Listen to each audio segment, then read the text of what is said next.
champion Troy Aikman, Steve Smith, and Steve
Hector Hernandez, as always,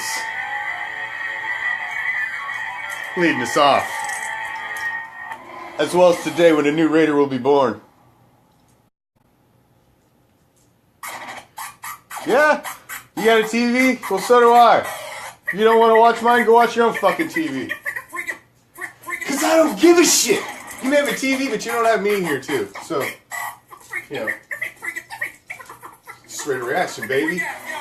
Live first round draft coverage, Draft Central right here. We've got Raider Reaction live at the draft right now. You already seen the walk down. If you haven't seen the video, it's on the page. You already seen the walk down to the floor. We've got Raider Reaction at the freaking draft. We got Raider Reaction on location in Vegas. We've got Draft Central for Raider Reaction set up right here. And as soon as we get this Why?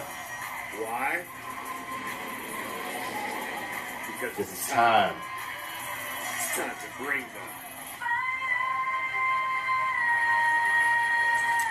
Let's get it. It's draft time.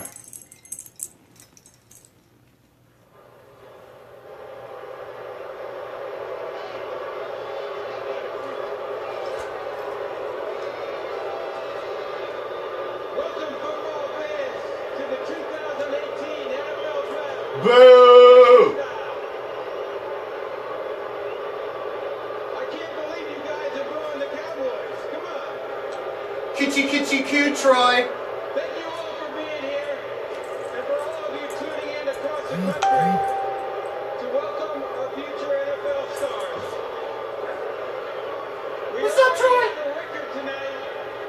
Over 100,000 fans are here in ATT Stadium. Boo! You get booed in your legends are getting booed in your own house. How you like that? That's a tribute to you, the fans. Hey, I'm rocking the Prison City Raider Nation by way of my homie from up north, Kevin Davis. Little t-shirt swap. You need to get you a Raider Reaction t-shirt. If you ain't got one, we got a flash sale going right now on the page, Raider Reaction Shop. Go click on it. For their excellent excellence on the field, but more importantly, for what they do off the field in their community. Troy Aikman, Jason Witten, and Roger Staubach. You know I'm just playing with y'all. Thanks for joining me. As always, I appreciate any second you guys spend with me on Raider Reaction. This is the biggest thing going on in the NFL world right now, man. Oh, yeah, look at Staubach throw deep. He just Who got it to a Steeler? fantastic. To a Steeler. So if you're ready, are you ready? How fitting. Get it started. The 2018 NFL Draft is now officially open. The Cleveland Browns are on the clock. Yeah, check it out, man. Prison City, Raider Nation. They got their own group. They got their own page. Go check those guys out, man. So, just a game people play. man, here we are. Let this moment The hype of round one of the draft set you straight. is, man, a new Raider is born, like right in front of us. You know, it's the anticipation. We've all been talking about it for what, months since the season ended, since we knew Raider football was over. We started looking forward, and then we get Gruden. Everywhere Gruden's like the biggest free agent signing we've had in years. We get Gruden come back. Even I changed my stripes. I wasn't on the Gruden bandwagon right out of the gate. I ain't gonna lie. I wasn't on the Gruden bandwagon. It took me a minute. Places you never thought you'd go. It's hard to welcome the ex-wife back in, regardless how the divorce happened. Still an ex, regardless of how the divorce happened. You still sign the papers. You still share the kids. You split up holidays. You ended up with a trophy. We didn't. So it took me a second to get over I don't that. know what football doesn't play in the life of Texans. It's just unreal. There's nothing else like it. As soon as your cleats hit the turf, you feel the buzz. We live for football in Texas. It's just that simple. We live for football everywhere, not just Texas. Football's heart. It's the national pastime. The NFL Draft in Texas. It just sounds right, doesn't it? So who do we think the first pick's going to be, Raider Nation? Who do you think you're going to take first? Who do you think we take first? Overall. Obviously we all think what we, our own opinions of what the Raiders are going to do. Do we trade up? There's been rumors of trade. There's even been this stupid rumor by this clickbait site that puts out the worst clickbait articles saying that we're going to trade Khalil Mack tonight, possibly. Like, get the fuck out of here with that shit. Who the hell's trading Khalil Mack? A lot of maneuvers right on the outset of the new league year. This team made some big-time acquisitions. Mark Mayock, what do you think is going to happen with the Browns? I mean, let's set the tone for a second, okay? If you're John Dorsey and you're the new general manager of the Cleveland Browns, this first pick of yours sets the tone for your franchise. It shows all the players in the locker room what a new Cleveland Brown looks like and smells like by your definition. So you got to get this thing right. The guy's got to be great off the field. He's got to be great in your locker room. He's going to help you set the culture for the future. And when I look at that, and I look at the quarterback position, which it has to be, from my perspective... That's who we had, Brian, in our mock draft that we did Saturday with myself and JP. We had Roquan Smith. What the hell just happened?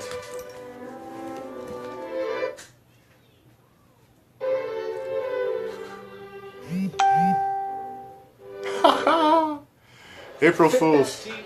Hey, that's what happens when you have an 11-month-old. There's no question. And for me, this is kind of like the icing on the cake. They've made a lot of good decisions in the last year plus. Off-season acquisitions and last year's draft, I thought that was really good. I think You can't zoom in and out once you're live, Colin. Otherwise, I would, my man. I'm low budget, bro. I ain't got a cameraman here. Come on. Quit breaking my balls, Colin. This could be a huge jump for this franchise. Everybody talks about all those quarterbacks the Browns have. I'm doing the best I can for you. You see what you're supposed to have, if you're at home, man, you should have it going on your TV. Instead of just hanging out with us on the side, you know what I'm saying? We should be like we should be the salsa to your chips. Well, the first look of the Bud Light best available players. It could be simple. It's everybody. It's everybody who's draft eligible. Basically, this is a way of taking a look at the top of your draft. This is interesting. I think it's interesting how you've got one and you've got the 1 pick and the 4 pick, both the same team. Because there's a lot of strategy that comes into that. Whether they go for the guy who they just absolutely want, or do they go for the quarterback they absolutely need. You know, because you know they probably would like to grab a quarterback and Saquon Barkley. Quarterbacks are better, Rich. Very good. But if they take Saquon Barkley, then at 4, do they get the quarterback that they want, or do they just get left with scraps? And end up with, you know, who's ever left by default. And then you're heading off your franchise, basically saying the running back's more important than the quarterback. Which I can't say that, man. I can't. And who's number 3? I mean, running back's great and all, but a quarterback's a quarterback. That's the CEO of an NFL franchise. Trying to make the comparison, saying we're elevating these quarterbacks. There's a difference. Elevating them's okay. That's not a bad thing. It's when you're trying to create a quarterback. That was the Ponder, the Gabbert era. These guys can play. All 4 of these top guys, I'd throw 5 in there with Lamar Jackson. I think would be starters in this league. And there's no question about it, because what we know, and Daniel and I being on those teams, in those war rooms, you can't win without a quarterback. So if you have one and you need one, or you hey, didn't I just say that? You can't win without a quarterback. Well, what the Browns are doing is elevating the drama for all the conversation that we heard today is that Dorsey's known it for weeks. He's just kept it to himself and not told his wife and told Hugh Jackson only in the last 48 hours. We got 4.5 minutes left. Yeah, I'm rocking the Prison City gear tonight. We've got Raider Reaction fan packs on sale at the Raider Reaction shop. Go click on the shop tab on our page. We've got a flash sale going on until the 30-second pick happens tonight, and then they go back to full price. So it's just for the first round. I've been instructed, don't turn the pick until there's 30 seconds left. I want them to talk about us. Hopefully they say some good things. Is that right? Honest truth, yeah. And then if it starts going negative, put the pick in. Get the pick in. You know, if we're going to take this Browns discussion to another level, let's assume they're taking a quarterback at 1, whichever one, okay? Number 2 could be Barkley. Number 3 is another quarterback. So at 4, if they get Bradley Chubb, I've heard a lot of people say, why would they take him when they took Myles Garrett a year ago? Yeah, I'm interested in who this first pick's going to be. If they get Bradley Chubb, you pair him with Myles Garrett. You've got a guy named Emmanuel Ogbah, who's a really good pass rusher also. You've got Carl Nassib, who has the versatility of playing inside-outside, and you're building a sub-package front that's going to go hunt quarterbacks. Coach mentioned Greg Williams is really aggressive, and trust me, folks, if you're a Cleveland Brown fan, this defense is better than people think. They're ready to win now on defense. All right, 3 minutes to go now until we get the Browns pick revealed finally. Steve Mariucci on our outside set. What are you thinking, brother? You know, I wonder who's going to be the first overall pick. It's always curious to see who the first overall pick is. I mean, it's a historical thing, whether you like, you know, who it is or not. They end up a bust, future Hall of Famer. But I also worked with Hugh Jackson. He was my offensive coordinator at the University of California.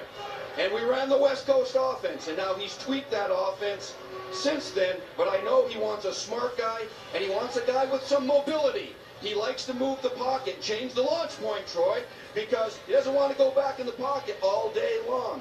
Movement, play action, keeps, those kinds of things. Does that eliminate some of these guys? Does it say Baker Mayfield, Sam Darnold?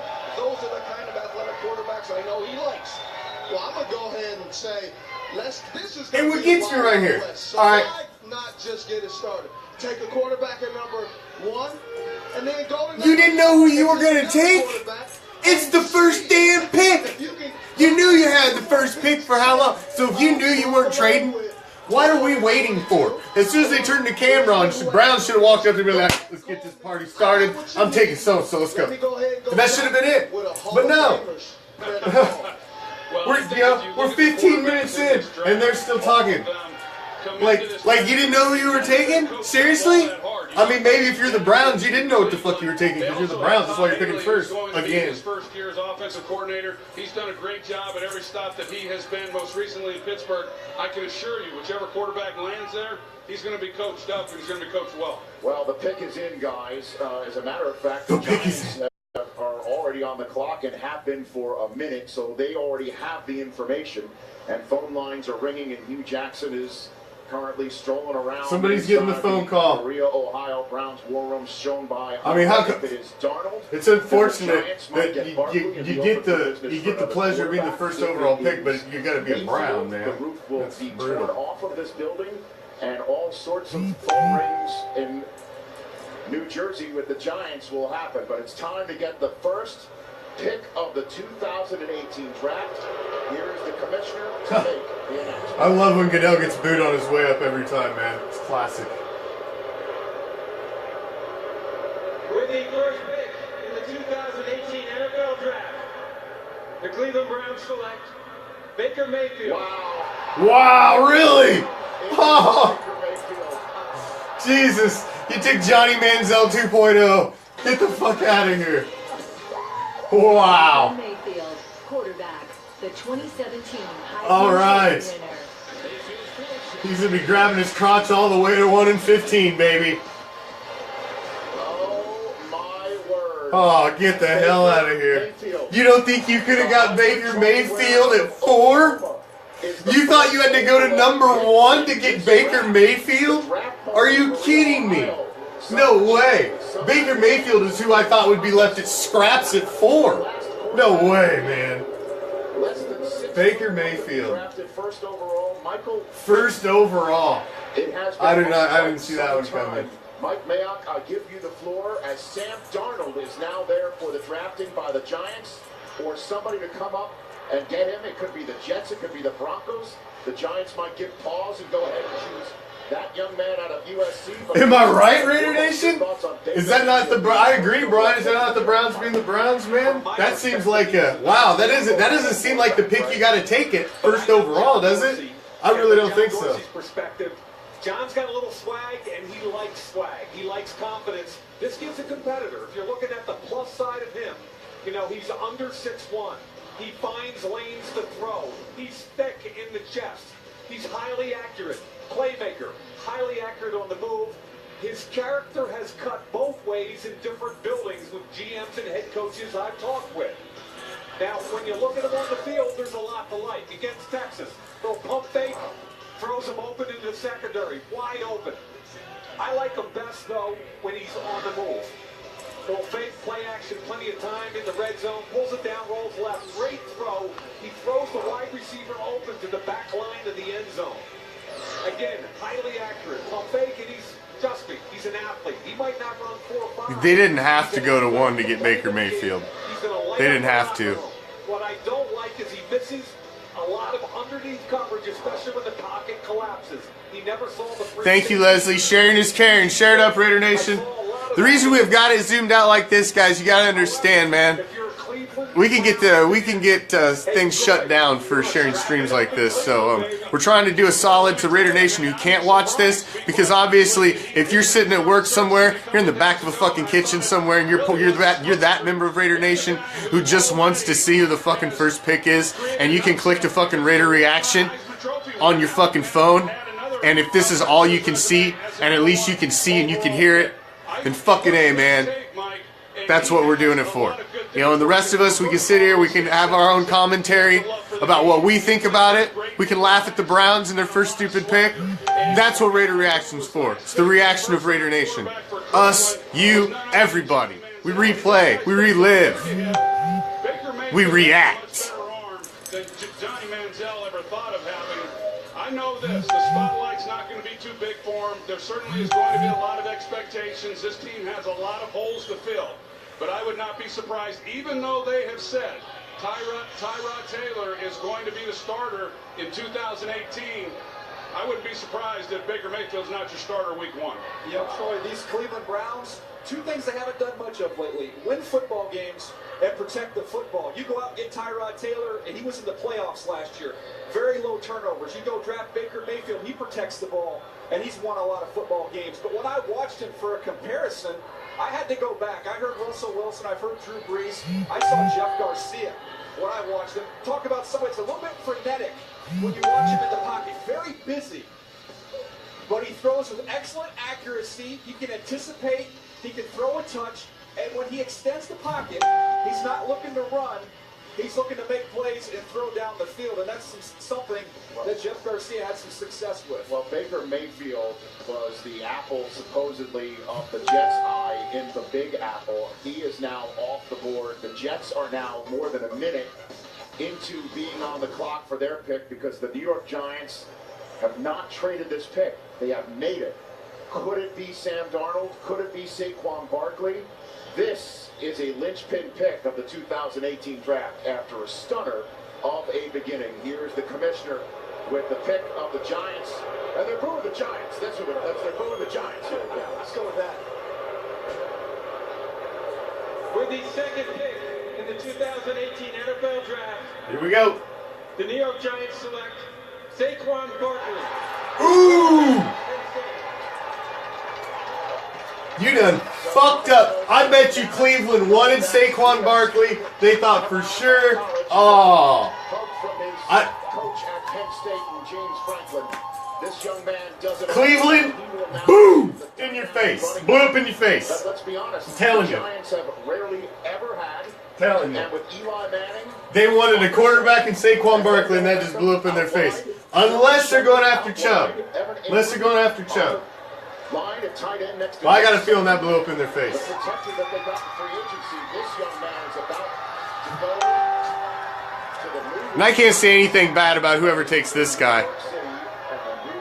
I mean, because how could you say no to this guy no matter where you grabbed him at? He's whether he turns out to be what he's projected to be, you have to gamble on a guy with that kind of talent. Because unless you gamble, you'll never possibly get a Barry Sanders, a Jim Brown. You'll never get one of those type guys, an Adrian Peterson, unless you gamble. Exactly. It should take seconds. Like, if the guy ahead of you didn't take who you wanted, like, bam, money, let's go. It should be rolling. It's like they hold him up. Like, no. We got to talk for 5 minutes yet. Yeah, this is interesting. Who do the Jets take? Because now, you think they got a pick of the litter. The Jets are sitting there with a freaking stiffy now. Like, Jesus, look. We get whichever quarterback we want because, you know, they weren't going after Baker Mayfield. Baker Mayfield wasn't the first quarterback on anybody's board except for the fucking shitty-ass Browns. The only thing you could possibly say on the negative side is he tries to make too many big runs and sometimes too many lateral jump cuts, too many negative plays, but that's just frustration. At the end of the day, the New York Giants just got better because of this guy. And it's time to welcome Saquon Barkley to primetime. Nothing's going on with Mac. There was some stupid clickbait story today about we were going to freaking trade him or something retarded, but there's nothing going on with Mac. He'll get taken care of. With your daughter Jada, and now you're the second overall pick going to the New York Giants. Yeah, it's unbelievable. To be able to experience two biggest moments of my life in the same week. I'm so thankful to be able to be a father and have a gorgeous baby, a daughter, Jada, back home, and to be here with the people I love, my mother and father, and cherish this moment. But here's the thing, Brian, with the Giants, they've got Eli Manning, and Eli Manning can be your quarterback for 2 more years, I believe. And if you bring Saquon Barkley in with 2 years, with an established quarterback, and you just try to stick some pieces together, the Giants don't have to completely rebuild. So that's probably what they're thinking, and they'll get their quarterback later in a year or 2. But they were just wanting to grab Saquon Barkley. So I can't fault a team that has a quarterback in place for a few more years with grabbing Barkley. Now, if you're something like the Jets, you ain't got a quarterback in place. You had Josh McCown, fucking Christian Hackenberg, and a bunch of scrubs. And what he brings, this Giants offense has not had a top 15 rushing attack, but one in the last 7 years. So a 37-year-old quarterback, he certainly helps that offense. They brought in a couple of offensive line. They still need to get better up there if they're going to truly take advantage of this young man's ability. I like that he's a 3-down back. We saw some of the things that he's able to do as a receiver. He's a good blocker. Get that for you, I agree with Mike Mayock, #1 player in the draft. Great pick. And he goes to the Giants, 2nd overall, the Honda War Room. Cam presented by Honda, showing Dave Gettleman on the right there. There's Steve Tisch next to John Mara. The Giants draft party, they are just ecstatic. They cannot believe their good fortune. That young man wearing number 13 is also personified. He could be Tiki Barber. Tiki Barber. Matt, you never know. And, you know, unless you gamble on a running back like that, you'll never get the chance to get one. So, he's got the talent set, man. He looks like he fits the bill. I mean, the Giants have made some interesting moves. Coach Shaw, your thoughts on this? You know, I think about what Terrell Davis did for John Elway late in his career. You know, you've got a running game. I can't disagree with you, Brian, unless you think he's that guy. You know, there's only so many that guys. If they think he's that guy, and you're willing to stake your career on it, because that's the kind of pick you can stake your career on. Getting 3 and 4 yards on someone's going to go for 60. This guy's special, and automatically for me, this team's a contender. Meanwhile, the Jets have 3.5 minutes left on the clock for them, and when they moved up from 6 to 3, Mike McCagnon making that move after not acquiring Kirk Cousins in free agency, making that trade with the I did not see that, Leslie. I missed that. Picture, but looks like shaking hands towards the top of the screen there, and the Honda War Room cam showing what's going on with the Jets. Pick should be in shortly. I don't know if when McCagnon made that trade with Chris Ballard, he would have thought in a million years he would have a choice between Darnold, Rosen, and Allen, third overall. What do you think they're discussing or just celebrating in that war room, Mike? Yeah, they moved from 6 to 3, and they have to understand the possibility that they could be picking the third quarterback. What happens instead is they have the opportunity to pick perhaps the #1 quarterback on most people's boards, Sam Darnold, and that's who I expect the pick to be. It was an aggressive move to make really a blind trade. You never see that, to go up to number 3, not knowing who you're going to get at that point in time. It looks like it could work out absolutely perfect for him. One thing about this division, though, the AFC East, Tom Brady's not going to play forever. And a lot of these teams are in the quarterback market this draft. Which team gets it right tonight could go a long way to decide the next decade in that division. Yeah, and the Bills with 2 first-round selections have been heavily rumored to be coming up maybe at 5 with Denver. Maybe Chris Ballard wants to keep moving back at 6. They make a trade to go there at 6 if Allen or Rosen is the apple of their eye. There's also Lamar Jackson sitting out there, Mason Rudolph, the quarterback sitting out there, but Darnold might be the name we hear next, Mike. Look, at the end of the day, they gave up a whole lot, but it doesn't matter if the kid can play who they're about to announce, and I really believe it's Sam Darnold. Okay, here comes the commissioner with the Jets pick. The last time and only other time they chose a quarterback in the top 5 was a USC quarterback in Mark Sanchez. Could it be deja vu all over again?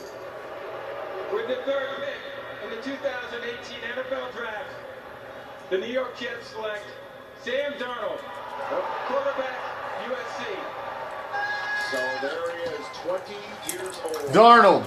I'm not shocked. In other words, almost half the age of I'm not shocked. I can see them going, he's a solid quarterback you can start a franchise with. I mean, you've heard talk about him for 2 seasons now. He's either going to be in or he's not. It's a freaking roll the freaking dice at quarterback. I think it's a safe pick for the Jets. It's an intelligent pick for the Jets. Just fucking shocking. They're like Browns 2.0. So I think Darnold's a safer pick than Mayfield. Mayfield to me is Manziel 2.0, man. Carson Wentz a couple of years ago with the Eagles. They had Sam Bradford. If it took them a year, it was okay. If it took them 8 games, it was okay. If the kid's ready week 1, it's okay. But it's going to be on his schedule. Now, he's 6'3.5", 221 pounds. He's the consummate playmaker. He keeps his eyes up to extend the plays. The only downside, ball security is an issue. Not just interceptions, but in the pocket with fumbles. Now let's take a peek at him. Yeah, when I say Manziel 2.0, I mean, minus the coke in the bathroom and, being a raging drunk, spoiled rich kid. That's Johnny all on his own. Now throw him open on the back line of the end zone. That is a beautiful throw into a tight window. Play action on the run. Highly accurate. I'm talking about on the football field. Great throw, touchdown. And again, is he an athlete? Scored 20-plus points a game in high school basketball, 3-sport star. He can beat you with his legs. The downside, ball security in the pocket, way too loose. Now, when that ball gets kicked out in the pocket like this, he's got to clean it up. And the way I look at this, Troy Aikman, you and I are on the same page. We think that this kid's the best quarterback in the draft, and I ask you as a former quarterback, I think you can clean up some of those issues mechanically in the pocket with the football. Do you agree? I do agree. Let me say this, Mike, that what's interesting about the New York Jets, they gave up a lot, as we know, to move up 3 spots into that number 3 position, and it very easily could have turned out that they got the 3rd best quarterback. I think, and we'll never know for certain, but most teams had Sam Darnold picked as their number 1 guy, and I'm not so sure that the Jets didn't get the guy that they would have taken had they have been the number 1 pick. As far as Sam Darnold, he does. He checks all the boxes. He's big. Yeah, I think the Jets are happy, man. The Jets are happy with their pick. Yeah, I agree with Troy. Can't believe I'm saying that, but I agree with Troy. I'm saying that's probably who they had at the top of their board for quarterbacks right there. Receiver down the field. He spent a lot of time this offseason working on his throwing motion. Jordan Palmer, his quarterback coach. Well, they got to drag this shit out, Leslie. It's just like the NFL Network's top 100 players. That starts what? That starts this week, right after the draft, this upcoming week. And they'll drag that. So they only give you 10 players a week for like the entire fucking offseason. I believe that those are things that can be coached out of a young player, and I expect that to happen with Jeremy Bates as his offensive coordinator. And Troy, 2 quarterbacks early in their NFL career. Well, yeah, I agree. They don't have a line. They need a lot of work. He's just the first piece. But you gotta look at the Jets last year, man. They went and got Josh McCown and expected him to just, just basically be a stand-up tackling dummy back there, and they actually didn't do that bad, considering. And if you stick a real quarterback in there and you get some experience, they could be primed if they plug the right pieces in. So you never know. But it's the Jets. I'm sure they'll fuck it up somehow. Then another USC Heisman Trophy winner, Matt Leinart, 10th overall in 2009. And again, the only other time the Jets chose a quarterback in the top 5 in the common draft era. Mark Sanchez, 5th in 2009. Sam Darnold is the highest drafted quarterback by the New York Jets since Joe Namath went 1st overall in the 1965 AFL draft. Welcome to Prime Time, delivered by Pizza Hut Prime. You're with Sam Darnold. Sam, first pick of the New York Jets. Is that pressure right off the top, knowing that you're going to New York? No, I know. Wherever I'm going to go, there's hairline real? I'm just going to go do my job, whatever the coach is asking. How's that hairline, Dion? I'm just so happy to be in the NFL, but now it's time to go to work. When Baker Mayfield went first, did they kind of throw everybody off back there a bit and say, oh, what just happened? I don't know, I'm just jealous of his hairline anyway. I don't have a hairline. You never know what's going to happen in the NFL draft. So I was on my toes ready to get that call. Once I didn't, it was on in New York. And then now it's the Jets, and couldn't be happier. What should the Jets expect from you? A lot of wins. I think that's what I can bring to a franchise, and but at the same time, I know that's the process. But I'm ready to go to work, like I said. Back to you, Rich.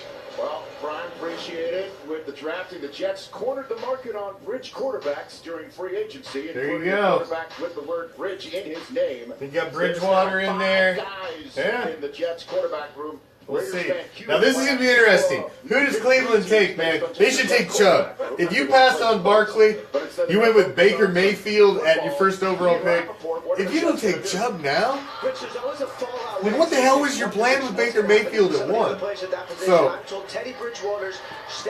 we'll see. We'll see. His physical was pretty close. They want to see what happens when he gets on the field, how healthy he is before they... I agree, Matt. 100%. Damn, that's what I just said. Another thing to watch, a possible traded for. I'm told Rich, the Bills... Greek minds think alike. Want to give up 2 first-round picks. Sounds like the Browns are sticking. Yeah, and the Browns, the pick is in the Broncos. Now, guys, I just got word from our guy that is there at live. Now, if you want to stay with me, hey, they're all for it, but if you get a notification from the Raider Reaction page that says we are live again at the time of our pick, please click out and go to that feed, because that will be our feed live on location as the pick happens. From our Raider Reaction editor, Mr. Johnny Cross, holding it down for us on location. One of 1 in 100 toss pass right over a guy's Coach, outstretched arm. did he remind you in the interview with Dion of a quarterback you coached at Stanford with that demeanor? There's no question about it. Oh my gosh. This guy's ready for everything. This guy's ready. And there's a name that was mentioned that I don't think everybody really understands. Jeremy Bates. He was out of the NFL for a while. Jeremy Bates is going to do an outstanding job with this young man. He's going to work on his pocket presence and ball carriage, and he's going to give this guy great progressions. He's going to work through the progressions. I'm really excited about this pick. All right, so the Jets get Sam Darnold. Now the Browns, who shocked everybody with the pick of Baker Mayfield atop this draft, their second choice. This is the one they acquired from the Texans when the Texans moved up to get their franchise quarterback, Deshaun Watson, last year. With the fourth pick in the 2018 NFL Draft, the Cleveland Browns select Denzel Ward, defensive back. Oh, snap! Wow, really? I told you Ward wouldn't be there by the time 10. I kept telling you. Josh Jackson. If we're going corner, it's going to be Josh Jackson. Wow. Wow. Now, if that's who they wanted, and that was their plan, was I want Baker Mayfield and Denzel Ward, and I think they pulled it off. But, wow, but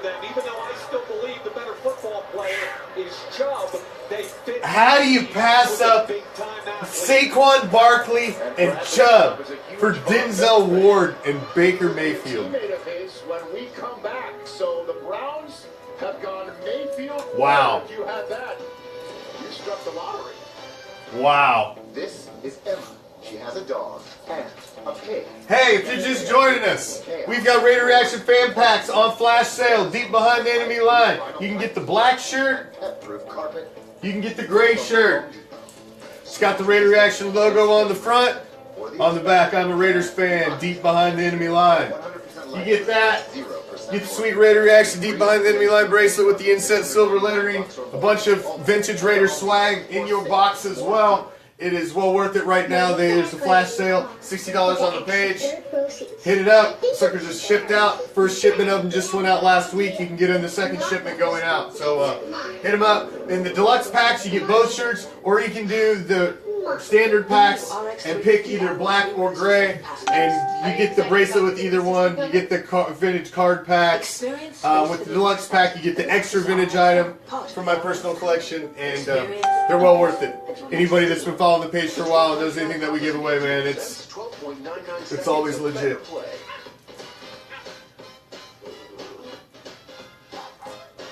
Except for when they lose your goddamn packages, right, Mark Anthony? You'll be getting your fan pack coming soon, my brother. I just don't have any 2X's right now. These big guys gotta wait a second. They're coming. Does your bed do that? I'm the new Then those will be going out here soon. smart bed. That's me at a Sleep Number store. Shout out to the Eagles, Super Bowl champ. I'm gonna get mine next, because I got 3 weeks on off season. Marquette King. Donkey!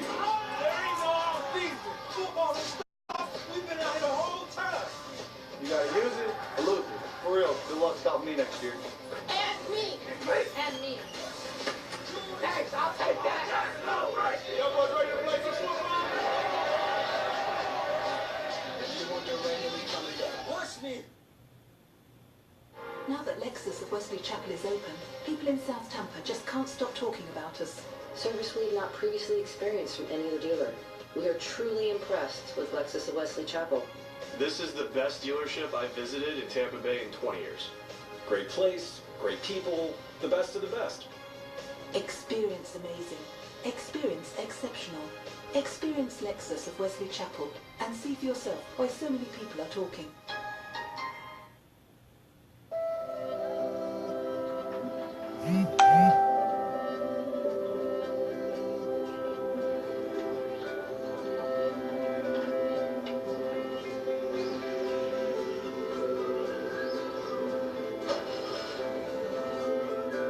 Someday, Daddy, I want to get married right here in our backyard.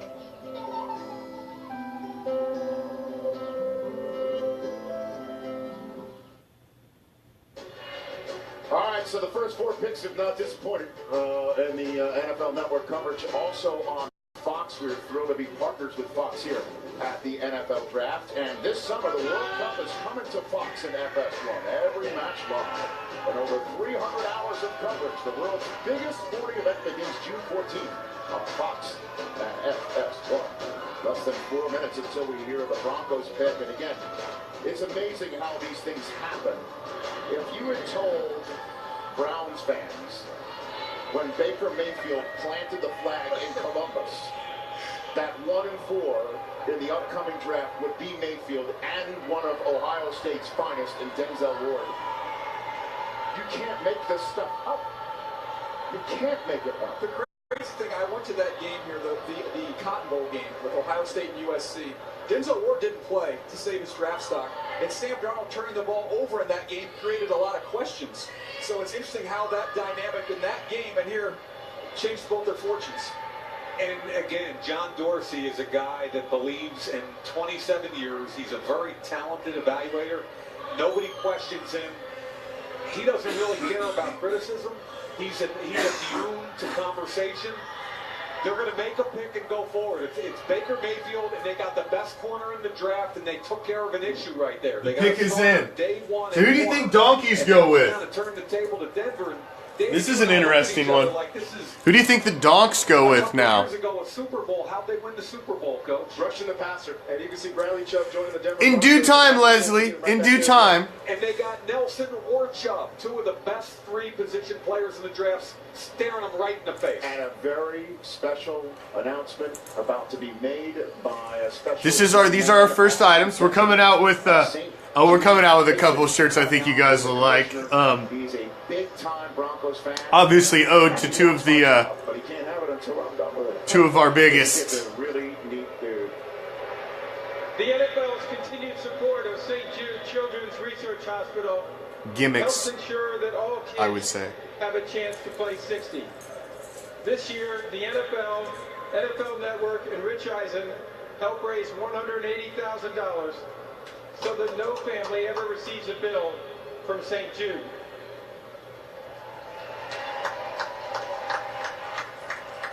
With me tonight to announce Denver's pick is Austin, who is a St. Jude patient.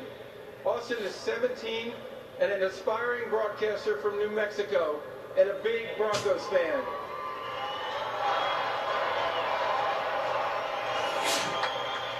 Austin has benefited from the care teams at St. Jude and is an inspiration to all of us. Okay, Austin. Now how you gonna drag some milk I can't even make fun of, man, for the Broncos pick? That ain't fair. With the 5th pick in the 2018 NFL Draft, the Denver Broncos select Bradley Chubb, defensive end, NC State. Chubb! Again, this young man from NC State, when he heard how much Von Miller was impressed by his game, he was... I'm not thrilled to see It is a dream moment for Bradley Chubb. Mr. Bradley Chubb in the AFC West for possibly the next 5 to 10 years. Not thrilled to see that. Von Miller, former first-round pick Shane Ray going into it. They've got to make a decision on him. Not thrilled to see that. It's not who I wanted to see the Donkeys end up with at 5. Because that's a direct, it's direct effect on DC4.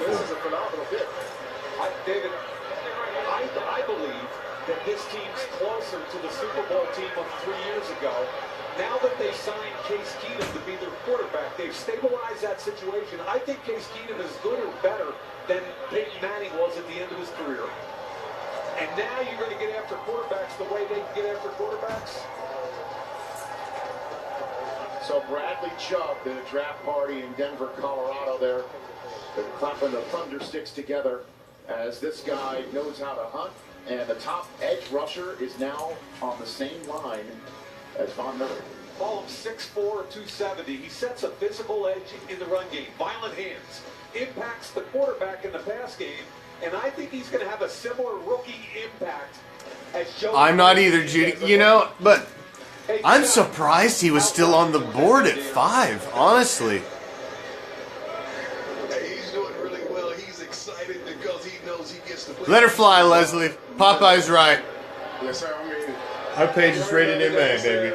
He combination of him and Khalil Mack, so being able to learn from the best, I feel like it's going to be one of the best things ever. What got you here? What's that one intangible that got you here? You heard the name drop, Khalil Mack there. Two best, Von Miller, Khalil Mack. And off the field is my family, man. They backed me up this whole time. Shout out to all my folks at Rockmart watching this. I love y'all. My parents in the back. I just love everybody. And let's get his swag too, man. He's stepping in the name of love. Back to you guys, Rich. All right, Brian. So the Colts did not wait very long. The top offensive lineman in this year's draft. You've got Quentin Nelson, your third best prospect available in the draft. You've got Andrew Luck needing to be protected. And you've got his old coach sitting up there, who I think would bum rush Indianapolis if they don't take Quentin Nelson right now. But here's the conversation. I don't see us trading up. The talk of trading up, I think, is done. Anything that we would have wanted would have been Saquon Barkley if there's for some reason Gruden was crazy in love with him, or it would be Chubb. Neither happened, so still possibility of us trading back. But I don't know who would be that guy up there that you just were so in love with. It's hard to tell. You can't get inside the mind of these GMs. Look at these guys. Come on. Well, either way, the fact that they're going to get somebody that you think is generational in Roquan Smith or the best protector of a quarterback that's available in this year's draft. Chubb just went to the donkeys, Mark Anthony. We got to see that guy twice a season now. To drop down. This is a win for Chris Ballard and the Colts, whoever the name is right now. And we'll get it from the commissioner. Pick number 6. No trades just yet. No trades yet. That's right. 2018. Here's the Colts pick. Yeah, there.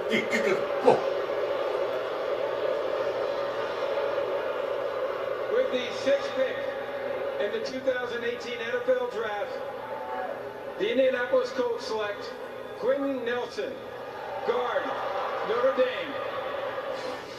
It's about fucking time. How long you had luck and you hadn't tried to put a line around him, so that's not a terrible pick for them. They got to put something up front. They've had a shit line for I don't know how long. So, that's not a terrible pick for the Colts. It's not bad at all. Look at those vines, to use your phrase right there on him. The draft party, they're all celebrating. Yay! Andrew Luck's going to be vertical. When we come back, the Bucks on the clock with the Bears, Niners, and the Raiders right behind them. We're live on NFL. We're moving through them quickly here now. Like I said, we got a flash sale on until the end of the first round for our Raider Reaction Fan Packs Deluxe.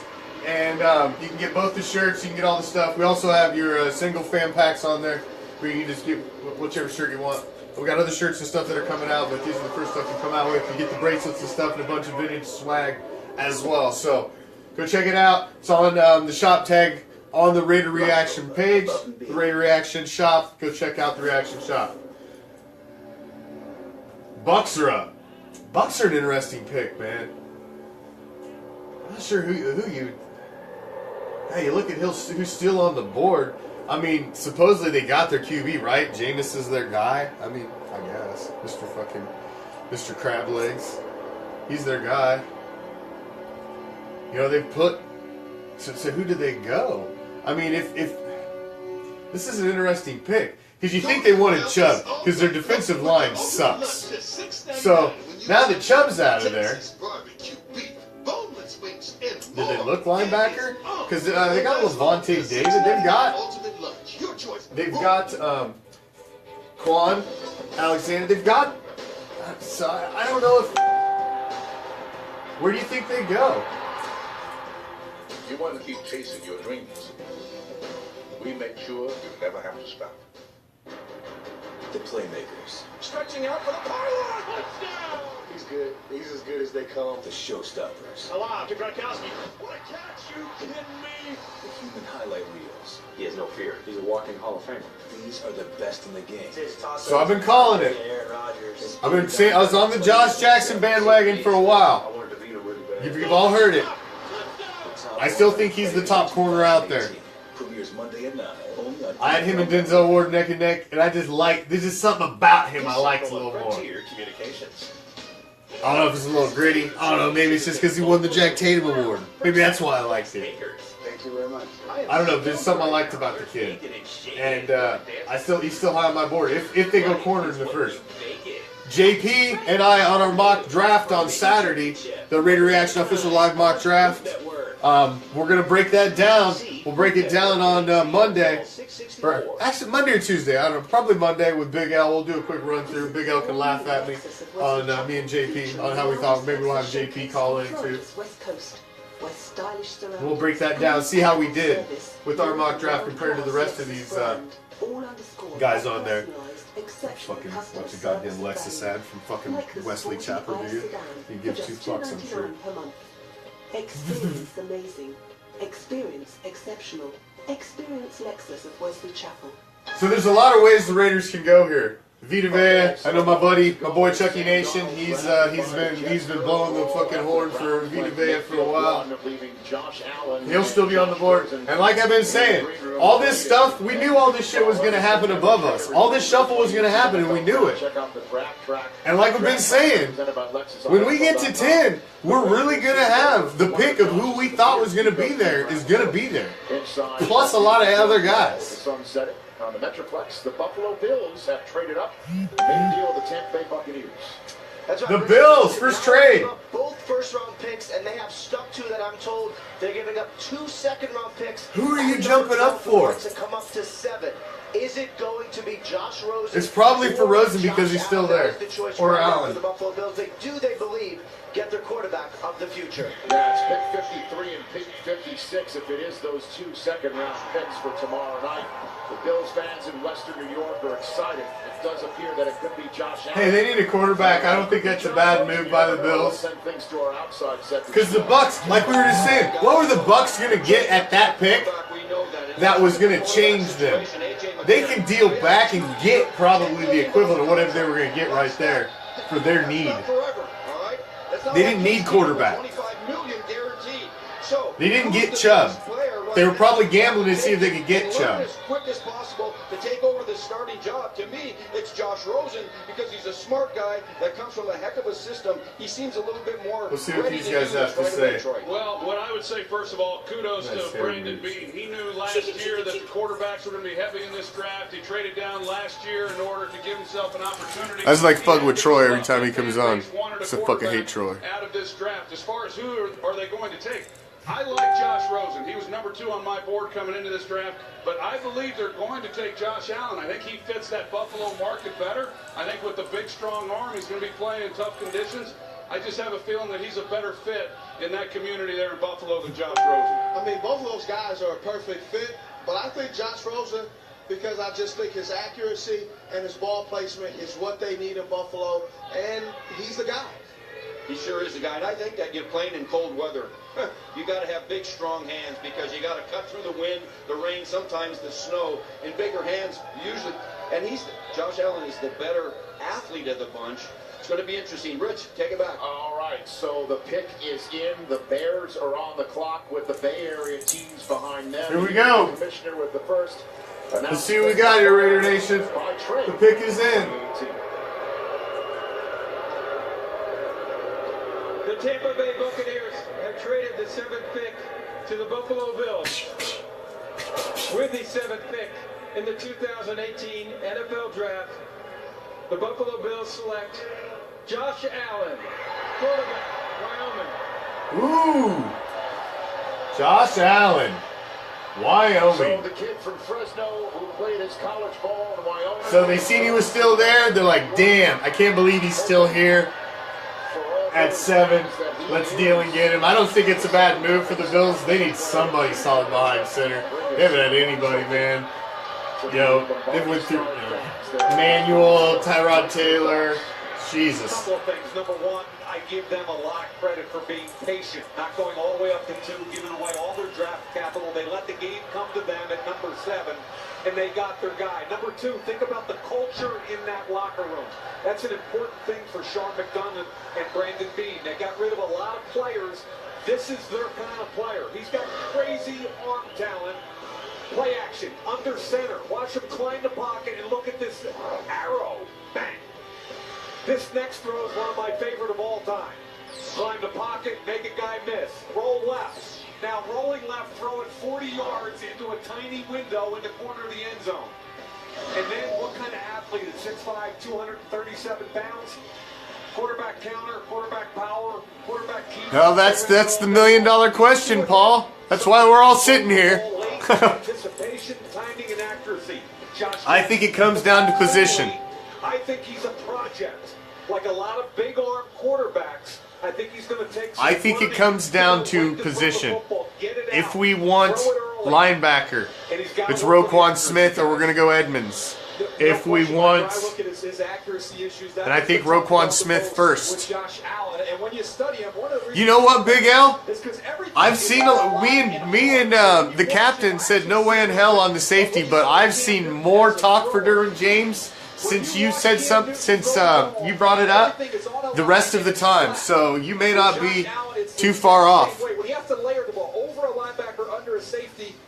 But I would just be shocked if we won't go safety unless they're just absolutely in love with him. You love that. But, Coach, he's still got a ways to go before he is a consistent passer. And you can see with the video of Carson Wentz on the screen, he had virtually the same exact measurables, height, weight, speed, 40-yard dash at the combine as Carson Wentz. Let me touch on one thing DJ just said. Talked about the quarterback Cam Newton in Carolina. Remember, who was the coach, the defensive coordinator there? It was Sean McDermott. Where did the GM come from? Carolina. They're used to a power pitcher with some accuracy issues. Troy, what do you think? Well, Rich Eisen, you talk about measurables, and that's really what the draft is about. It's about measurables, and nobody has them better than Josh Allen at 6'5" and 230 pounds, and he's got a rocket for an arm. I was at his pro day. I saw him throw it 80 yards, so that excites everybody. He's able to make a lot of throws. When I watched him, he was great on his initial reads, and when he could drive the ball, he was really good. Struggled a little bit when he had to lay it, and when he had to get to his second and third receivers, it was a little bit problematic. The thing that stuck out, like shut the hell up, Popeye. We ain't trading with the damn pass. Now, he didn't have a good offensive line, and he didn't have really good receivers. But even on easy throws, he missed a lot of those, and you just simply can't miss them. Whereas I think that Sam Darnold can correct the problems that he's had protecting the football. I think as a quarterback, when you're inaccurate, my experience as a player and studying these guys for the last 17 years, you usually do not overcome that. That's going to be a challenge for him, but he's got big upside, as we all know. And the way that a draft board has worked, again, the Bills used the first-round pick that they had from their own quiver to move up to 12 with the Bengals and then up to 7, and using one of the second-round picks they got in the Sammy Watkins trade with the Rams last year and another one of their own to go get the quarterback they hope is of the future. And it's time to welcome Josh Allen to primetime, presented by Pizza Hut. For you, Kron, take it away. Hey, the Buffalo Bills fans are going berserk behind you. You having it up. You're showing them the lining of your jacket. You're showing them everything. And then you know they're waiting on Jim Kelly to come back, right? Absolutely. You know, the Buffalo Bills, great organization. They got the best fan base in the world. I'm blessed to be a part of it. Have you ever doubted that this day would... Believe. No. Believe. This is the only thing I've ever wanted to do. Just be standing here, have them chant my name. I bet he was thrilled to fucking death when they handed him that hat. Come without adversity, and you handled some adversity early on. How did you fight through it? You know, I trusted myself. I trusted my family, the supporting cast around me. You know, people that know me know me. They know who I am. You know, I'm just blessed. I'm blessed to be in this position today, sitting here talking to you. I'm top of the world right now. Well, you're clean. You're looking good, by the way. I've got the Dion stamp of approval. You got it, man. Gotta love it. Right. Hey, back to you guys. Well, the Bills said that they thought that they could get the quarterback that they wanted without giving up any draft capital from next year, and they didn't even. Here we go. Who do you think, Raider Nation? Who's going at 8? Mahomes trade from last Who's year. going at 8? One later on tonight. I talked to a couple GMs in that same area that said they'd rather get the 2 second-round picks because of the type of draft it is this year than the 1 first-round pick. And the Bucs are going to be on the clock after the Niners, Raiders, and Dolphins. First up, though, the Bears pick, the first one of Matt Nagy's administration in Chicago. What are they going to do right here? Well, I think the only offensive player that could be under consideration is Mike McGlinchey, the tackle from Notre Dame, but my gut tells me defense. There's some difference makers out there, 2 safeties. Let's see, here we go. We're going to take Roquan Smith. This is where we could lose Roquan Smith. In the 2018 NFL Draft, the Chicago Bears select Roquan Smith, linebacker, Georgia. Well, Coach Shaw, there you go. A tweet moments ago that he's gone. Fangio had a hole-in-one today, right? Playing Absolutely. This is being one heck of a day for defense coordinator. It's a double He's gone. day. He's a Bear. He's not going to be a Raider. And gets a hole-in-one. Take that one off your wish list. Big chunk of Raider Nation right there. Take that one off your wish list. He's who JP and I had picked in the mock draft. So I'm stepping back to Josh Jackson now. Unless they're, like I said, it's either going to be Smith or Edmonds, whoever they wanted at the guy linebacker. They could still go Edmonds when it's our pick, but if their guy was Roquan Smith, see us now trade back. See us now trade back. 235, runs 4.5, sideline to sideline. He could be a 4-down player. Because there's a possibility Gruden had his eye on Roquan Smith, and since we didn't get him, there's a chance we trade back. You never know. They've always had it in their halcyon days and their winning days, and now Roquan Smith coming there to midway. How about this? I've heard comparisons. It's your Briggs. I'm sorry to bother you, but my car broke down, and I'd really appreciate a ride to the stadium. Yes. But no, I have to stay here and wait for a package. I thought anybody who rooted for me would have FedEx Delivery Manager. That way you can sign for your packages remotely and even customize your delivery time. Excuse me, sir. Could you take me to the stadium? Sure, hop in. Thank you. Hope you like jazz fusion. Scored up what? Sorry. Customize your deliveries with FedEx Delivery Manager. Every day, I'll push myself to be better. Every day, I make choices. Every day, I bring the hustle. And Oikos 000 Greek non-fat yogurt helps me feel it. It's got more of what I want, like 15 grams of protein, and less of what I don't, like added sugar. Because every decision and every moment matters. ReACTION Shop, the shop tab on the Raider Reaction page. Go check it out. We have a flash sale on the deluxe fan packs. Man, it takes you literally like 30 seconds. It goes right to the Hardcore Challenge live studio PayPal account. Just make sure you get your shipping address and your size in there, and we'll get your fan pack right out to you. Wow. Blue Lincoln, that's my husband's Kona. Thanks, babe. Introducing the SUV that's big on tech. You should see the moon tonight. Are you serious? The first ever Hyundai Kona with Blue Link. Life on Earth just got a little more intelligent. No, I don't think it was a surprise either, Big L. They're the team that I thought may take the LB that we wanted. You know, there were teams with needs ahead of us, so it's hard to tell. Chasing your dreams. We make sure you never have to stop. Joy, what's up? Hey, Don. Okay. Any ideas? Well, everyone wants the iPhone, and they want it on Verizon, America's largest, most reliable 4G LTE network. Plus, right now you can get a great deal. I already did. Talking about the card. Yeah, I know that. Wow. Still don't love it. Mom deserves the best, so get up to 50% off the latest iPhone on us. Unlimited is only as good as the network it's on. Golden Corral is off the hook with the ultimate lunch, just $6.99 when you buy a drink. Texas barbecue beef, boneless wings, and more. It is off, but it won't last long. The $6.99 ultimate lunch. Your choice. Roll. Tomorrow on You can get your Raider Reaction fan packs in black Plus, Shaquille Griffin reveals how he's overcome or gray, or you can have both, whichever you prefer. Go check them out on the ReACTION Shop tab on the page, and you can get your fan pack there. We've got a flash sale going on for the rest of the draft until the end of the first round. It's my little guy. He's rocking your vintage Cherry Rice for the birth of a new Raider today. 2 picks away. Who do you think it's going to be? Who's your prediction? Do you have a pick? I know you were leaning towards Roquan Smith. We had this talk earlier, but I thought there was a chance we'd lose to the Bears, and that's what ended up happening.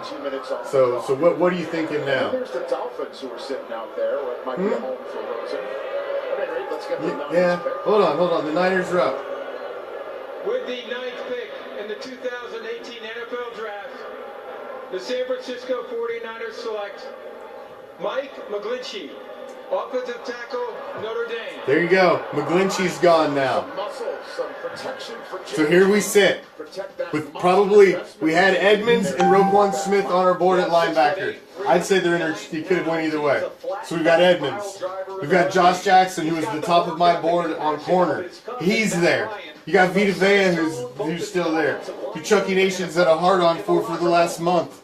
You got who else?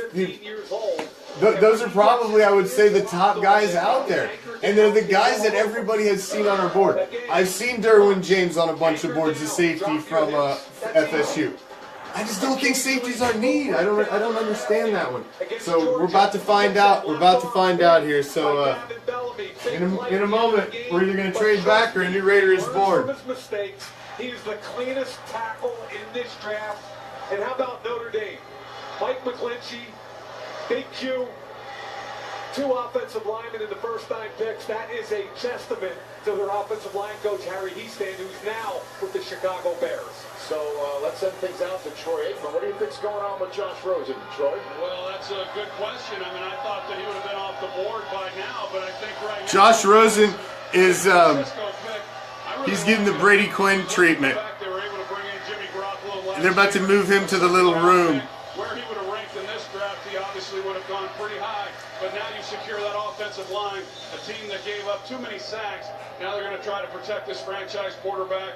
I think it's a good pick. You look at this right now with Josh Rosen, however. I know Miami Dolphins are coming up, and there has been talk about them potentially being in the market for a quarterback. I do know this. It may happen, but Adam Gase loves Ryan Tannehill. So Edgar, Raider Nation would lose their friggin' collective mind. All right, thank you for that insight, Troy. Let's go to Ian Rappaport for the latest on all that. Ian? The Oakland Raiders have had a very active draft room. They're getting calls from 2 teams. First of all, the Tampa Bay Buccaneers potentially coming up for a defensive player. Keep an eye on the Arizona Cardinals to trade up potentially for a quarterback. In fact, I am now told the Arizona Cardinals are in fact on the clock. That's correct, sir. There you go. The Cardinals have acquired the 10th overall pick from the Raiders. Trades made. There was somebody they wanted. It was probably Roquan Smith. Gotta be, yeah. Okay. Gotta be. It's Josh Rosen And these guys wanted. They see they have a chance to come up low as 10 and get the quarterback they wanted. That's Rosen. Cardinals need a quarterback with Carson Palmer out.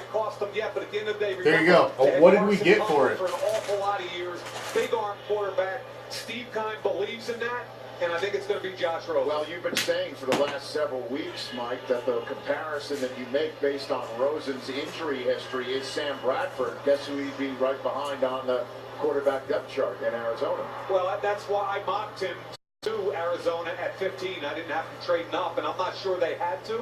But at the end of the day, I think they get their guy. And he is similar in terms of natural passer of the football. Is that the comparison that you're making there? What do you think? What do you think about the Raiders trading out of 10? They get it. They can wake up. I know we had a long talk about this earlier. So, I mean, however, he had a lot of strong opinions on it. Injury with both of them. Josh Rosen 2 years ago, shoulder, missed half the season. Last year, 2 concussions. He's got an inability to protect himself in the pocket. And Troy Aikman, here's my question to you. Wow. I know you like Josh. I watch Eli Manning. This kid's as good. So that moves us back, not terribly far. As you see, it only moves us back. Is over. Can you learn that at the next level? 5 more picks, so I mean, it's not a big fallback down the board. So we're starting to be seeing a new Raider here soon. But now it's curious. Outside the pocket. When you look at his tape and what he's able to do, he's able to slide and find people down the field. We will see who the Cardinals pick. Not a runner. They're on the clock. Rosen, had he not have had the durability issues and some of the questions about whether or not he's coachable, I really think he would have been the first player chosen in the draft. He has the best throwing motion. I saw him 2 years ago in the summer, and he's the the most natural, effortless passer that I've seen at such a young age, really at any time in my life. This pick does make sense if it is indeed Josh Rosen, because he and Sam Bradford will both play the same style of offense from the pocket. This is a little bit like with Baker Mayfield going to the Browns. Tyrod Taylor is going to have a movement package with him, and here comes another athletic type quarterback to move around. Same here. Rosen and Bradford can run the same style of offense. He'll be a good mentor to him. That's what I think is going to happen, Steve. I believe that all you guys are right, but also, too, Steve Wilkes, a defensive coordinator. Like they didn't know who they were going to take. Why are they still on the clock? They traded up for this. You knew who you wanted. Some sustainability at getting a franchise quarterback. Offensive coordinator Mike McCoy understands that. Yeah, that's the thing, is what did we get in return? That's the big question. I haven't heard him say. Did you hear him say what we got in return yet? I haven't heard him say what we've got in return. Not make mistakes. Yeah, and get the quarterback now. Get another receiver to complement Larry Fitzgerald a little bit later, and off we go. Rich, back to you. Rich, real quick, in a division with Jimmy Garoppolo, Goff, here we go. Wilson, you better go get a young quarterback. 3rd round pick and a 5th round pick. We get a 3rd and a 5th, and we only move back 5 spots, guys. That's why. That's smart football. We gained 2 more players in the draft. We're assuming it's going to be Josh Rosen. There's now 90 seconds. And there's a lot of talent going to be in the 3rd round of this year's draft. And we only move back 5 spots. Because we probably think the guy that we wanted now is probably still going to be on the board at 15. And we gained 2 guys, Manuel. That's how it works out. Because the guy that they had on their board probably has already been taken. So if they trade back only 5 spots, and the guy that's on their board next they think is going to be there, and they can still get the guy that they want now, plus get 2 more guys. So now they've turned that 1 guy into 2. Or excuse me, 3 total. If this is indeed Josh Rosen, that's why. Because I'm telling you, I think it was Roquan Smith. Because you see Roquan Smith go to the Bears, now they're like, all right, you know, let's look at it. These are all our 2nd level guys. We can get any one of these 2 or 3 at 15. Let's go ahead and trade down. Let's entertain offers. Move it down. Only a couple picks because we're still going to get who we want and 2 extra guys. I think it's a smart move. You can get a lot of talent in the 3rd round of this draft, especially defensive. Now we've got 2 3rd rounders. And another 5th. And the end of the top 10 of a very highly anticipated draft. Who do they take? Traded the 10th pick to the Arizona Cardinals. With the 10th pick in the 2018 NFL Draft, the Arizona Cardinals select Josh Rosen, quarterback, UCLA. Well, and then why did it take them so much time? That's what they traded for to begin with. They should have checked it. All right, the trade is in. We want Rosen. Thank you. Out. That should have been it. No, we drug it out for 5 more minutes. UCLA quarterback Josh Rosen enjoying a moment with the commissioner there. Arizona Cardinals. This is Arizona Cardinals. Professional football. He actually doesn't come into a bad situation in Arizona. Look at the night. A long way for him over. You know, I get a little tired of all the off-field stuff with him, and I had a chance to spend about an hour with him after his pro day, and I liked his intelligence. He embraces conversations. He's curious. The one thing I would say, as an offensive coordinator told me after the LSU pro day, when we were talking about quarterbacks, he said, all I hope is wherever this kid goes, he trusts his coaches for the first couple of years, earns the respect of his coaches and his teammates, and then he could say anything he wants about the game plan and everything else. He could be as inquisitive and demanding, but earn it first. As you can see in that common draft era, here's the UCLA roll call taken in the 1st round. There's Troy, 1st overall in 1989, followed up by... That's a fair question, Judy. I'm not sure if that was a McKenzie move or a Gruden move. I don't think that anybody's... And what we've got going on right now, I honestly think it's a cumulative thing in there. I don't think anybody's... I would hope they're working as a team and not as a dictatorship at this point in the game. So, but you can't argue, if you can make a pick, only move back 5 spots, you get a 3rd and a 5th in this immediate year's draft. I don't see how you can argue about that. It's a good move. If the guy that you still wanted next on your board that's available currently now is still going to be there in 5 more picks, it's a no-brainer. I can tell you a little turn, and I like that. But you don't know. I'm proud of you. I got you. Absolutely. Thank you so much. Yeah, John, the time of talk is done for Josh Rosen. As you can see, Aaron Rodgers, who's gotten to know him and certainly has been working out with him on occasion. You saw some of the fruits of those workouts on NFL Network over the past several weeks.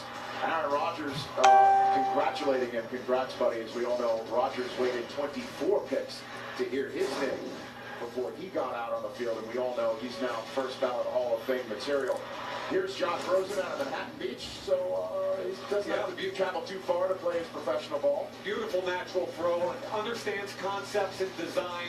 We talked about the Sam Bradford comparison, both because he throws the ball beautifully and he's got a history of injury. Now, you've heard us talk about him throwing the football. Watch the balance. Play action, gets on his toes, and maybe it's the tennis player that he wants to be. He's always on balance. Clear lines, that just made me laugh out loud, dude, when I read that. That's fucking hilarious.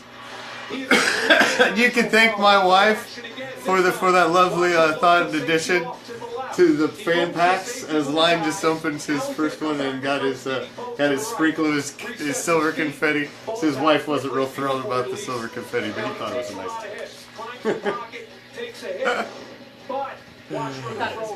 Oh, that's funny. He takes too many hits, and in the NFL, he's going to have to learn how to protect himself. But at the end of the day, if he stays healthy, the Arizona Cardinals have a big-time quarterback. Well, I'm glad it fits. For the Miami Dolphins, the Bucs are now on the clock. Don't dry it the first time, just in case it's not pre-shrunk the way you like it. Well, the first thing you hear when you talk about Josh Rosen is his intelligence, and I'm not so sure why that's a surprise. I mean, the kid's from UCLA, for crying out loud. Of course. I did think they turned out very nice. I thought the quality was nice. See, so Lines can vouch. Lines just opened his price pack. I think you got the gray ones, right? The quality's nice. These are not poor quality, man. I don't want to do anything poor quality. And the bracelets are nice as well. It's inset silver lettering. So. The Dolphins. So we're at 15 now. We've moved down to 15. We traded. We got a 3rd and a 5th round pick from the Cardinals. So that's where we're at now. The draft day shuffle. And I think he's going to have one heck of an NFL career. One thing that he has that these other quarterbacks don't have, Rich, is David Johnson coming back healthy. That's a big help to a young quarterback. Well, one would think it's going to be Sam Bradford to start. Wouldn't you think? I know everyone's talking about Darnold Rosen being the most pro-ready, but that's something to chew on. Right now, let's get the Dolphins pick 11th overall.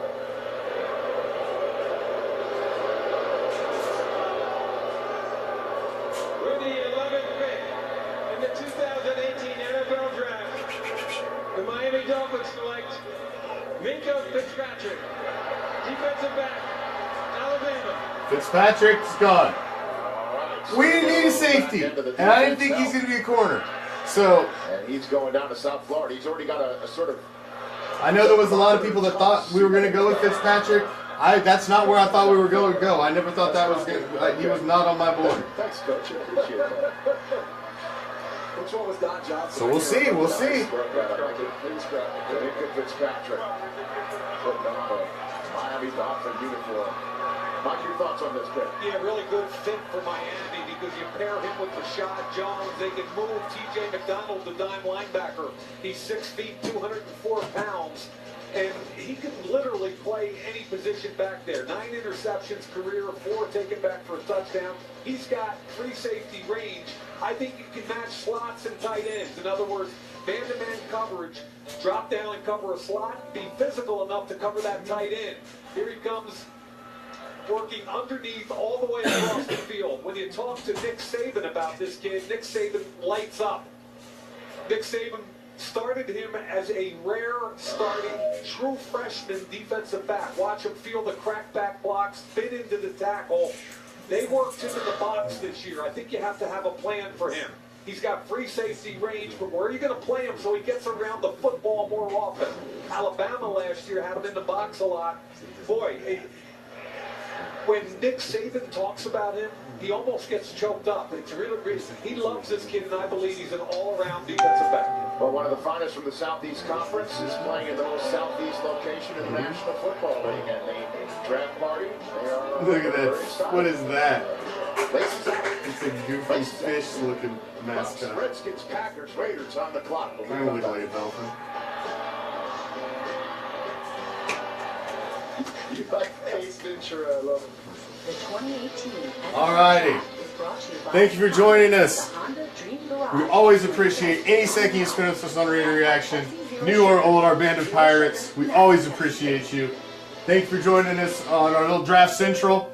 Now, we've got commitment from our Raider Reaction editor at the draft. He is there with the Raider Nation, with the Texas Raider Nation, Dallas Raider Nation, who is hosting it. He's with them there now, and he's going to go live for our pick. So if you want to pop out of this and go click on that feed when you see Raider Reaction is live, please go do that and then pop back in here with us afterwards. Or you can hang out here with us and then go check that live action, because I don't know how great of footage he's going to be able to get. So you may be able to actually see and hear better here, and then go back and check that live footage. But we are going to have actual live footage from when it happens. We've already got footage of the walk down into the floor of Texas Stadium. We've got Raider Reaction on location there. We're going to have Raider Reaction on location from some Vegas party, I believe, popping on, as well as possibly a couple other locations, as well as us here holding it down. We've got the Raider Reaction Deluxe Fan Pack. You get the 2 shirts, bracelet, a vintage Raider card pack, including the Superstar Rookie, Superstar / Rookie, and 4 other vintage cards, as well as a vintage Raider item. It's a whole pack, man. It's a prize pack. It's $60 right now. That includes your shipping. That is only until pick 30-second hits. And then the flash sale's over and it's back to regular price. So if you want to get the shirts locked down, we've got the black one, deep behind the enemy line with the small logo on the back. And you also get the gray one. You want to keep chasing your dreams. I'm a Raiders fan, deep behind the enemy line. And you get the bracelet as well.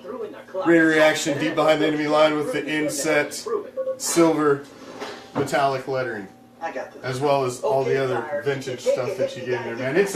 It's a nice pull. T Courts and Ben from the UK will be the very first ones that get the deluxe prize pack. So I hope one of them would. I wish somebody would video when you get one of the deluxe prize packs, because I think once somebody sees what you actually get in it when you receive it, I think you're going to be very happy. I love the second, third rounds. Really good, solid football players. The NFL Draft continues tomorrow at 7, live on NFL Network and Fox. It's a special Good Morning Football live from Dallas. Soon. Is finally here. Join our Seems like we're waiting forever. Ready for draft night. It's going to be nuts. Good Morning Football live at the draft tomorrow at 7, only on NFL Network. Mike Trout eagerly awaiting the Eagles pick tonight. Former tight end Aaron Judge, Giancarlo Stanton, and the rest of the red-hot New York Yankees. Gary Sanchez with a walk-off free-run shot. Yankees. Heck yeah, Mr. Johnny Cross holding it down for us. Out there on the floor with the Raider faithful. Or stream it live on Fox Sports. Go. The best available on From the Orlando Raider Nation. Bud Light. Derwin James is at the top right there as we're awaiting the next pick in the draft about to be announced. Mike? Here we go. Very logical pick here. Think what Jason Light did, the GM for Tampa Bay. He traded from 7 to 12, picked up 53 and 56, 2 more second-round. I think the Bucks made a smart move, just like us trading back. They picked up 2 extra players. I think they made a smart move.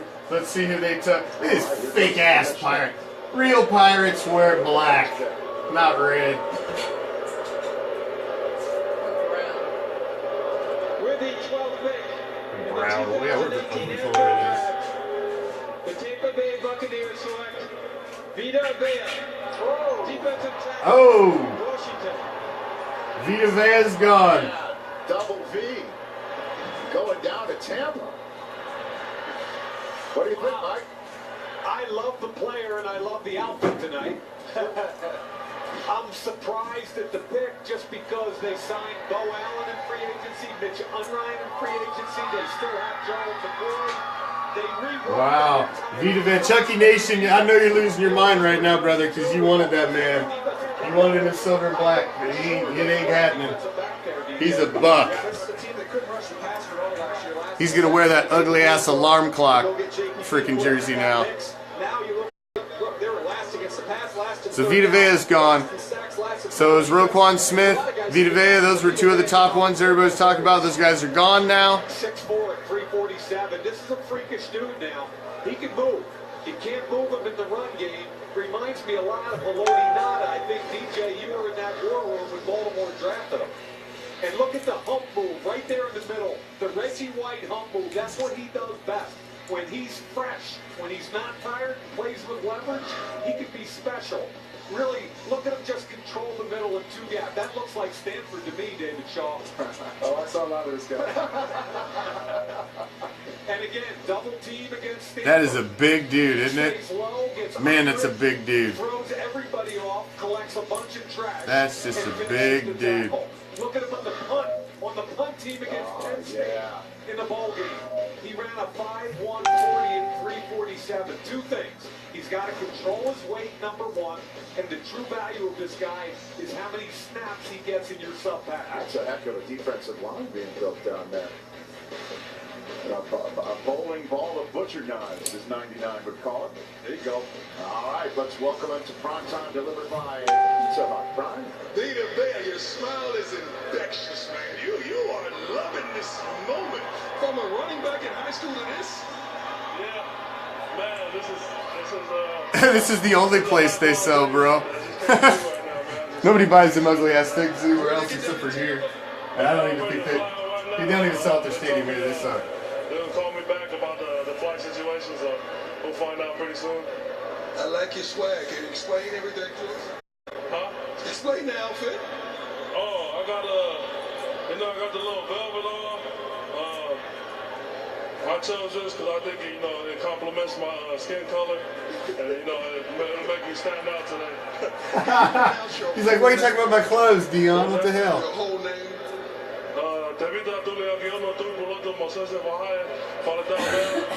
Just like I said, back to you. That's his whole name. Holy shit! I don't think that's going to fit on the back. Tavita. But boy, Coach Shaw, Tavita, you that's the circled name. him a lot in your meeting room. I tell you what, it might not fit, but it's pretty close. This is a wide human being. This guy is big. Well, he's physical, there you he's go. fast. 12. He's a freak. There's no 3 more question about picks. it. That hump move, that Reggie White hump 3 move, more I saw him picks. film so many times. He takes It's taking 300 forever. pounders with one hand and flips him over. This guy flips his hips and So runs you've got to make tackles down the field. Josh Jackson, who's at the top of my board for corner. Still there. This guy a big hug. This was my favorite player, not on You got Tremaine Edmonds, still there, who is also at the top of my board with him and Roquan Smith at linebacker. Redskins video to tout the fact that Washington is So, now on the clock. I would say Look at that. there's where we're looking right now. Outside. Mooch. Rich, Unless, who knows? Ask me to spell his name on game day morning, okay? Maybe Vita, I can do that. You know what, guys? I remember this kid in high school. He's from Milpitas High School, right down the street. And in high school, he played a running back. Look at this. Over 500 yards rushing. And Derwin James, yes. I don't see Derwin James though, man. He's a straight up safety. Unless they are just in love with him and think he's that player. Unless we just think he's that guy. He is in Troy. You know how pressure on the inside can really affect the quarterback's footwork. Well, there's no doubt. And Mike Mayock talked about the trade for Jason Pierre-Paul, and then of course Davenport's still there too, Samuel. You're correct. pass rushers, and now you combine. He's not guys that this are Mo Hurst. He's another guy. You never know. He's another one. He's a dark horse out there. He did make a visit. He made a visit there last year as well. That pass defense struggled, but you Pick is in. The skins. The pick is in. We got the same barber. Me and Steve Smith. JPP just added 5 sacks onto him. And also, too, there were other teams that wanted to move up. Because when you look at You got his more game, hair than me. he just throws people around. He That hair chases. in you, He's at the little high guy. motor. He'll run just like Lodi Nato. He'll run 10, 15, 20, 30 yards down the field to make a tackle. You never count him out. Great pick. All right, it's going to be fun to watch this guy. Rich, back to you. The pick is in. So Gerald McCoy likes the pick. I bet Joe McCoy likes the pick. He's been wanting some damn help there for a while. Hey, Rich, the Philadelphia Eagles Takes a little pressure off of him. rushing quarterbacks will wave Maybe some he'll quit getting pressure, double teamed. and that's the way the league's going right now. Okay, this will be He's an probably interesting loving moment. that pick. The Redskins pick in the home of the Cowboys. All right, we're almost there, buddy. We're almost there. The pick is in for the Skins. I would think it's either going to be Derwin James or Deron Payne.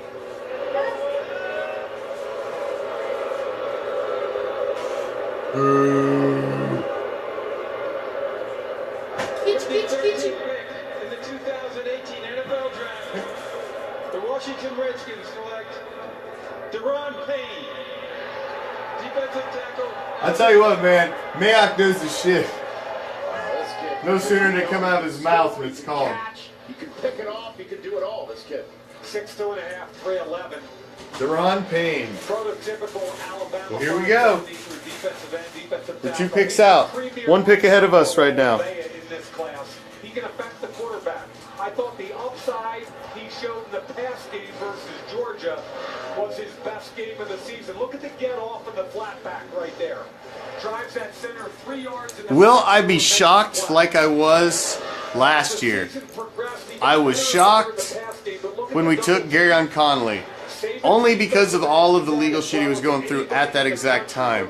I just thought it was a big risk for at the time. I still think he's a top 10 talent. I'm looking forward to see what the kid does this year. But I was shocked a little bit. So I'm curious to see what's going to happen here. Would we trade back again? Would we trade back again and pick up more players and trade back a couple spots? Is there a player out there that somebody would be willing? They've also got Ryan Anderson coming off the ice of the second-round pick last year. So I don't think you can discount what Mike said there. That get off, that explosive get off in the run game, that changes games. When you can play the game on that side of the offensive line, from the defensive line position. Oh, we got another trade. In Birmingham, Alabama. This at-home look presented by Orgos 000. And in the home of the Cowboys, a guy potentially drafted to stop Ezekiel Elliott on the way. We got a trade. The Saints are now on the board. Got a trade. And we're up next.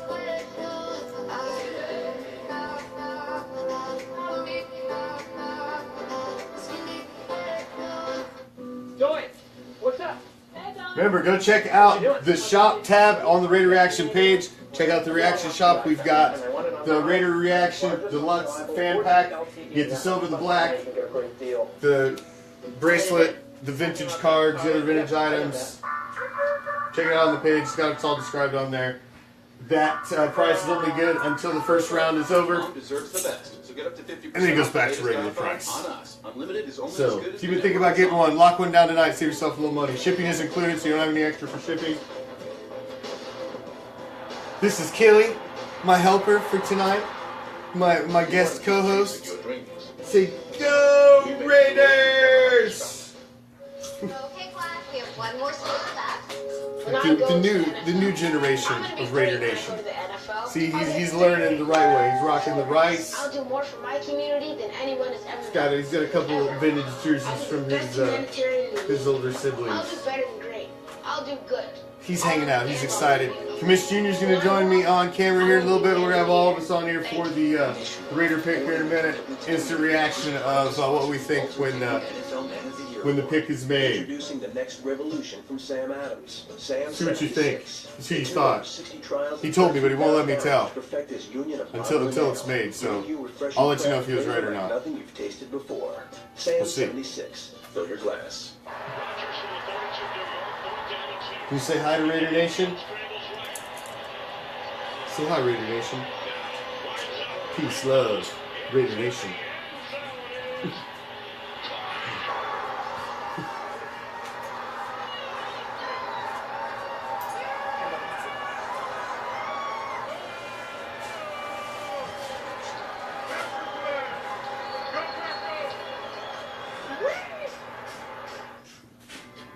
Commercials, commercials, commercials.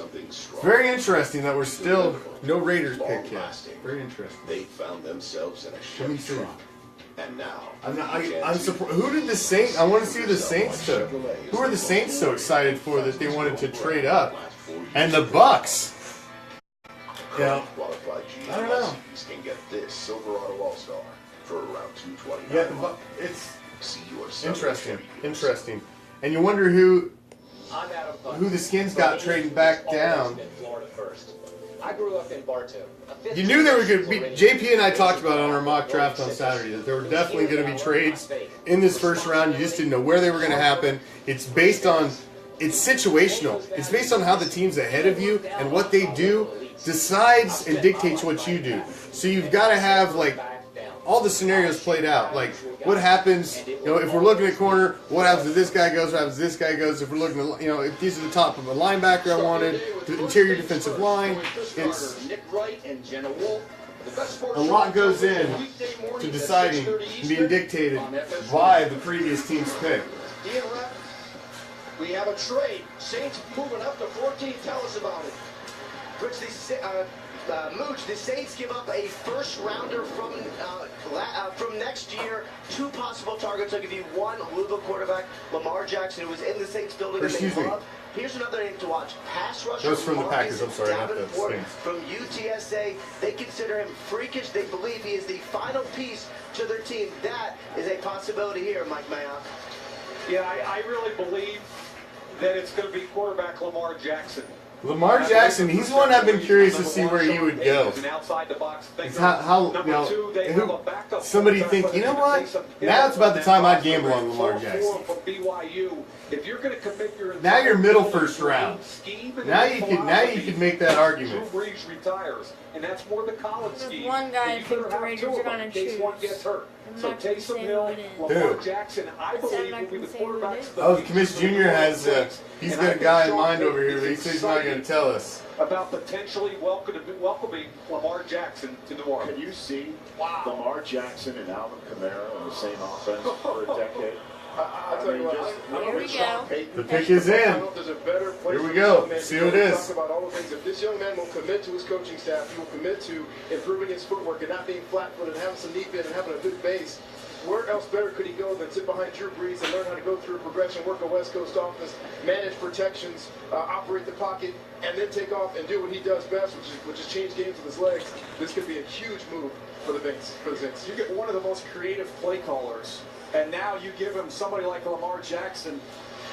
It's endless, the possibilities, what you could do in that backfield. You don't trade a number 1 in a future year's draft for anything other than a quarterback. I don't think so, and I think Sean Payton, like last year, I had a conversation with Sean last year about Kamara, and he knew how he was going to use him. I had a conversation. Now, obviously, you guys know, I'm watching the feed through here. You're getting it through Facebook Live. You're watching it at home. So, you're going to see the Raiders pick before I see it. So, don't be putting it in the comments and be a spoiler, Raider Nation, because we probably won't be. Let's not be watching the comments, so we won't see anything anyway. We want to have a raw reaction, so we don't want to see anything. So, let's get up here. Let's get ready. Let's get away from these comments. We don't want no spoilers coming in, because we're going to be a few seconds ahead on the. And then, with pick 14 being another Heisman Trophy winner, becoming the first draft since 1999 to have 5 first-round quarterbacks in one night, and it would be done in the first 14 selections. Which then puts Mason Rudolph on the clock, potentially. Well, it's been 35 years since we've had 6. The vaunted 1983 draft, the Kelly Marino Elway draft, or as Jets fans would refer to, Remember, the O'Brien draft. Our boy, Johnny Cross, down there. He's on the floor right now for Raider Reaction. One of our roving editors. He's there. He's on the scene, and he's going to be going live for our pick, too. So if you want to pop out of this feed to the other feed on the page that pops up, when you see Raider Reaction is live, you can click out there. Don't know how great the footage will be, but he is going to be right in the middle of the Raider Nation down there on the floor.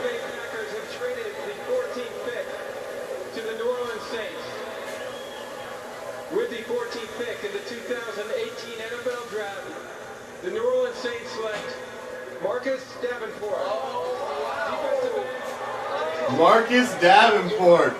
Damn. So here we go. Here we go, Raider Nation. Here we go. We're on the clock again. Next offensive step. Ian, I apologize, my brother. You were right. I was way off. And I don't mean to diminish Marcus Davenport at all. This is an exciting young edge rusher. He's very raw from UTSA, but his upside is off the charts. He's almost 6'6", 264 pounds. And when you're talking about an edge rusher, DJ, he's raw but gifted. I love his motor, his body type, and how raw he is coming out of school reminds me a lot of Ziggy Ansah. He's big and explosive. He has no plan as a pass rusher, but he's still been productive. I think he's got a lot of room to grow. Okay, so the Raiders are on the clock, and Lamar Jackson is still in the game. Wow. My bad, folks. What a night so far. We're not even halfway through the first round. We're on the clock. 15 picks. Come on.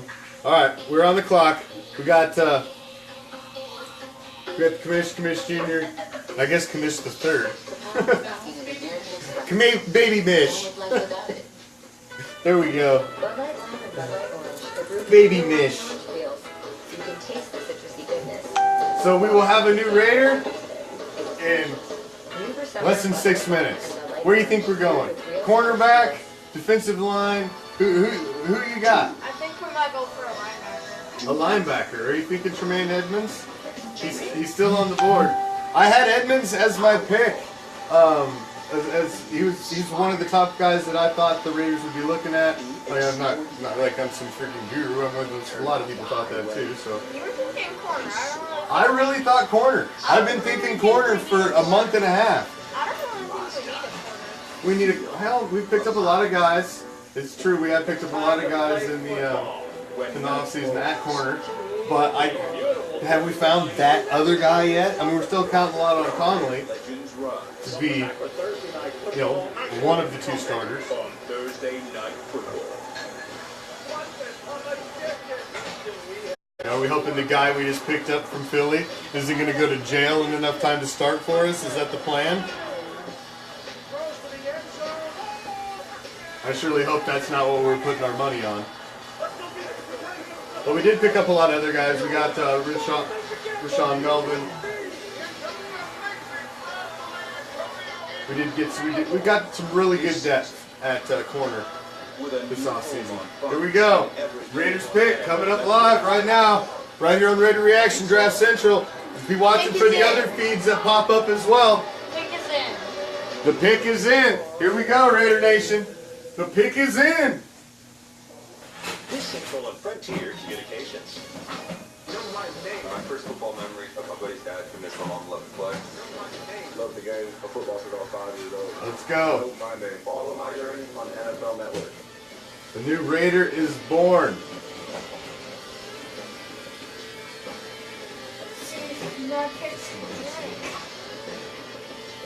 See NFL Network at HD Alright. 588. Let's see.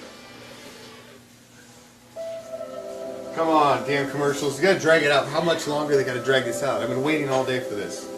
Been waiting all week for this. Been waiting months for this, little fella. It's time. You've been waiting since the season ended. It's time for a new Raider to be born.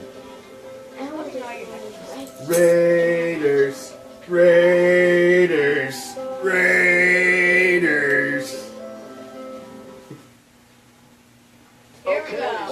Here we go. Keep it here, wherever the here is for night 2 of the draft. The pick is in. First round. I've got it again for rounds 2 and 3. We're Pick at 15. number See if I was right. Who are you going with? Tremaine Edmonds? Yep. Tremaine Edmonds. Commish Jr.'s calling Tremaine Edmonds. I think it may be Tremaine Edmonds as well. It could be Tremaine Edmonds or Josh Jackson. Depends, I think, if we're going corner or we're going linebacker. I don't think They we're go going get to go Marcus corner. I Davenport think and we're hit the going win it now button for the remaining We will see. window of freeze. And We a will coach see. that's Here we known go. for just rolling the dice. Maybe this is his version of the onside kick in the Super Bowl right there. Just surprised everybody, and he just goes for it.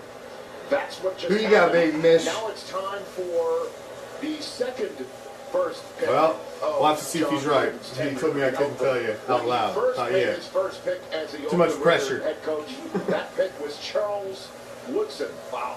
Let's see what they come up with here. It was Gruden's second pick in 2.0. Here we go. It was Woodson first time around. All right, here we go. Raiders. With the 15th pick in the 2018 NFL Draft, the Oakland Raiders select Colton Miller, offensive tackle, UCLA. Wow.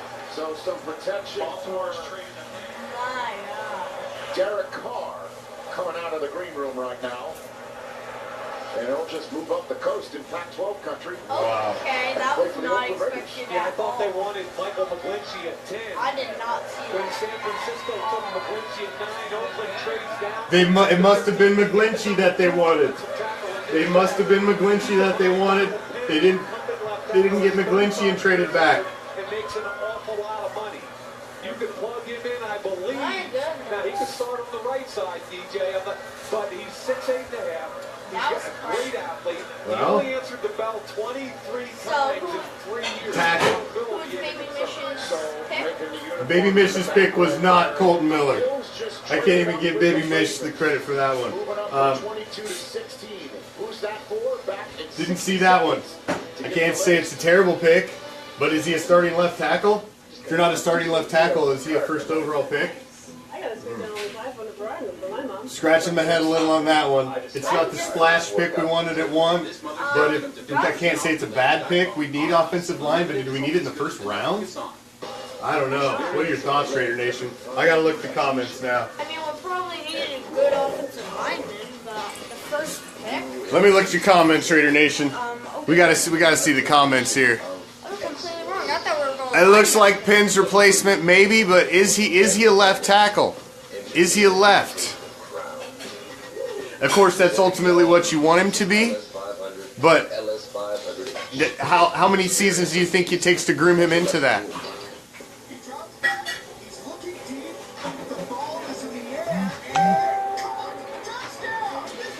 I see what you're saying, Matt, and that's kind of what they just said on there as well, that they'd start him at right tackle this year, and he could, it possibly could be an emergency left. We brought Sharp in last year to be the new left. It must have been McGlinchey that they wanted. They must have wanted him to be the new future, to grow with Derek Carr to cover his backside for the next 5 years plus, and they didn't get him, so they traded back. So we were all wrong.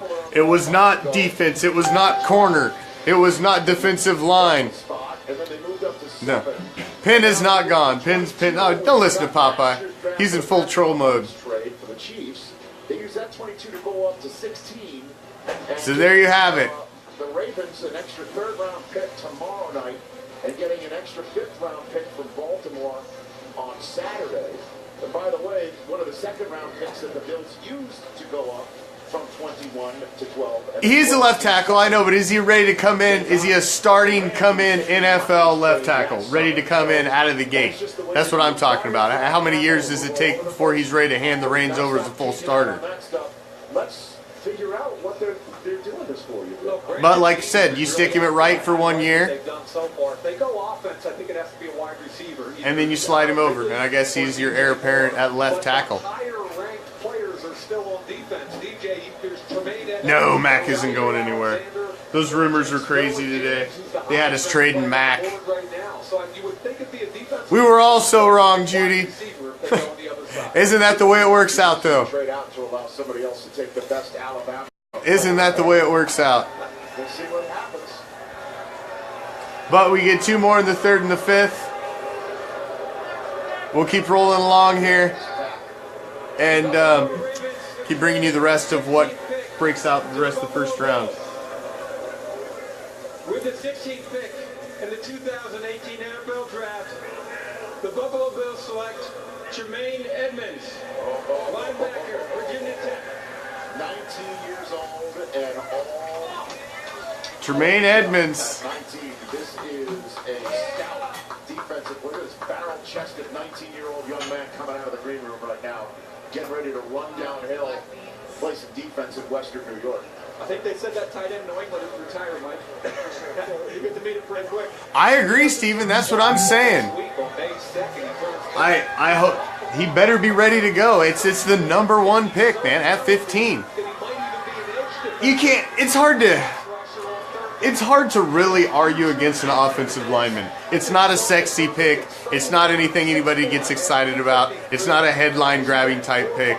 So, because they're not going to score touchdowns, you're not going to see their plays on highlight reels. So it's not a sexy pick. So I understand that. That's why nobody gets excited about offensive linemen in the first round. But somebody's got to protect Carr for the foreseeable future. So we've established speed. How about in the flat? Open field against Walton, the scat back from Miami. Can he pivot and drive on a slant route and break it up? And now off the edge. Again, he pivots, makes the tackle in the open field. He is a super freak. He's super freaky. Wow. I'm sorry, that just threw me for a loop. Me too, by the way. I thought DJ was going to start crying. Just came right out of here. Right there. Strong. All right, let's welcome to the front, presented by Pizza Hut. I just heard our whole broadcast team up there, Mike Mayock was saying you're super freaky. He was saying you're super freak, man, with all the intangibles that you bring to the table. I'm versatile, man. I can move around. A long guy that can move out in space, a guy that can play stack, a guy that can pretty much do everything out there. So, I'm looking forward to it, man. I got to say defense is where we're going in the second and the third. We've got an extra pick in the third now by making that move. Let's remember that we've gained an extra third and a fifth by grabbing him. So there will be defense. We got 2 extra guys now out of that pick. So it could be a smart move. We've discussed on previous shows here upcoming that we needed to figure out a future. That's a lot of human that they drafted the first round. And DJ said it's kind of a joke with Gronkowski from New England, but that's what this kid can do. He can cover tight ends. He's faster than them, and he's as big as them. It's a matchup league, and that's a really good pick.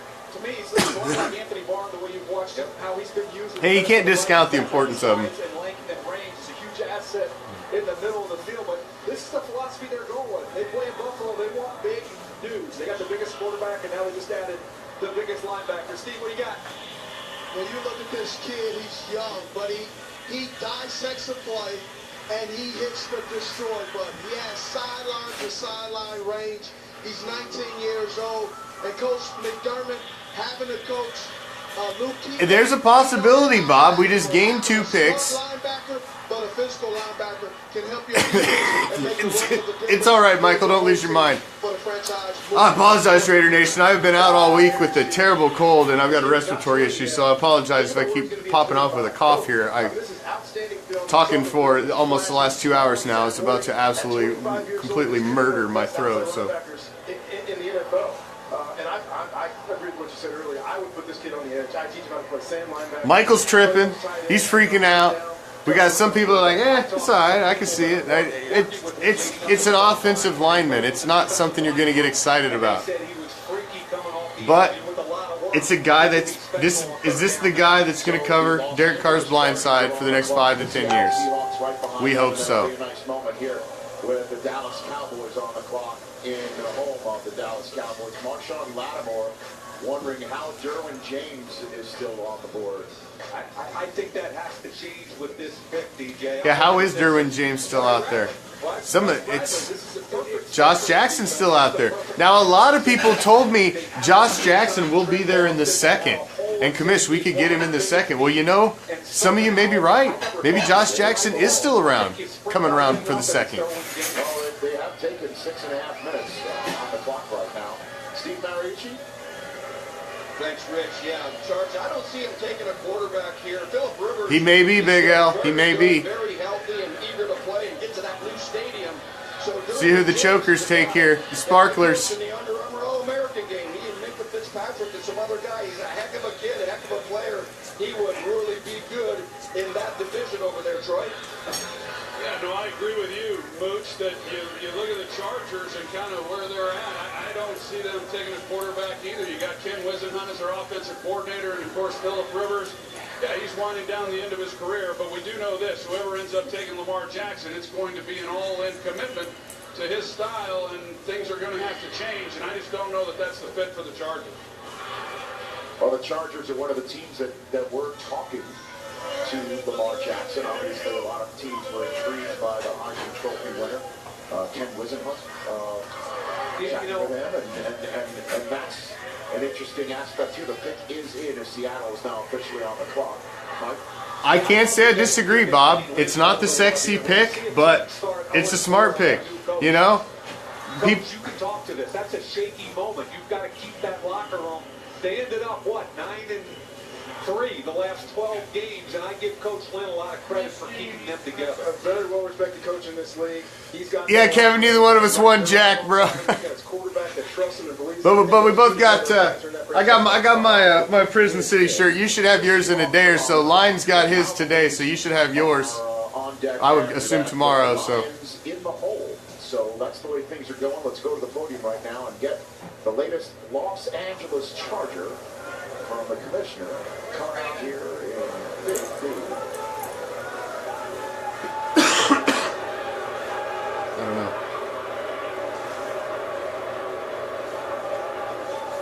With the 17th pick in the 2018 NFL Draft, the Los Angeles Chargers select Derwin James, defensive back.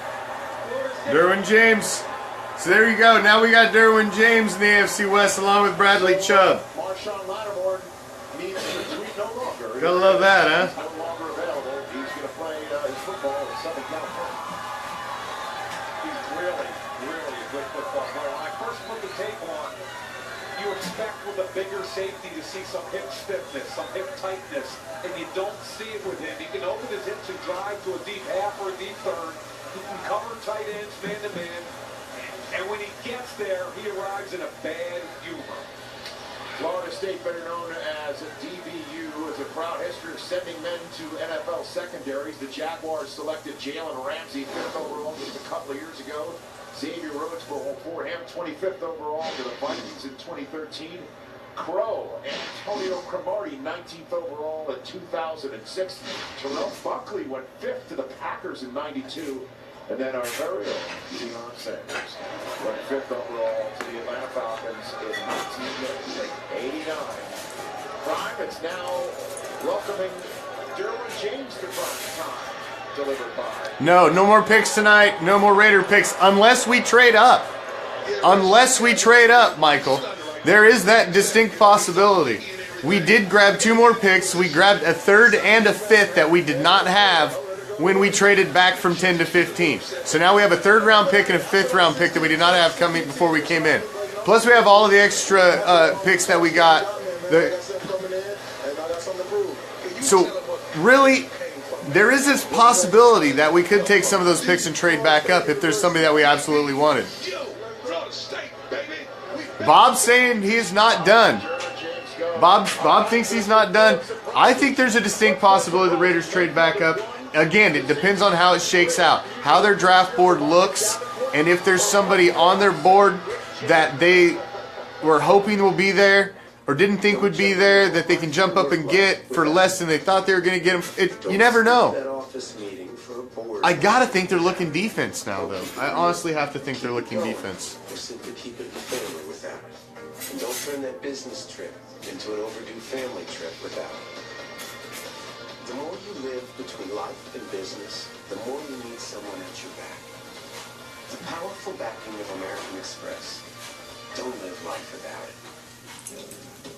Every day, I push myself to be better.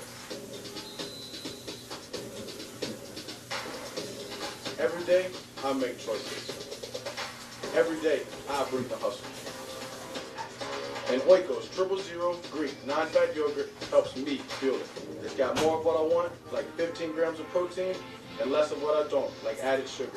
Because every decision and every moment matters. Oiko, fuel your hustle. Go swagger like that. Turn up your swagger game with one-a-day men's. Get ready for the wildlife. A complete multivitamin with key nutrients plus B vitamins for heart health. Your one-a-day is showing. We're out of Bud Light.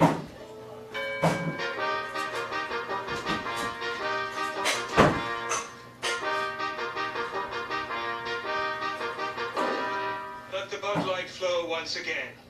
Dilly dilly. Dilly. Need a fresh keg here too. It's really loud in my face. A keg of Bud Light is changed every 6 seconds. Enjoy it fresh. Ladies and gentlemen, the extra crispy kernel. Bronze and golden, new and tasty. A close-up of the crispy kernel. That's the name of the sandwich, because it's extra crispy like me. Cut back to the sandwich, then cut to me. Cut close on the sandwich, cut close on me. That's too close. Thanks. Let me hear them product attributes. Get the new crispy kernel sandwich with all the fixings for just $5.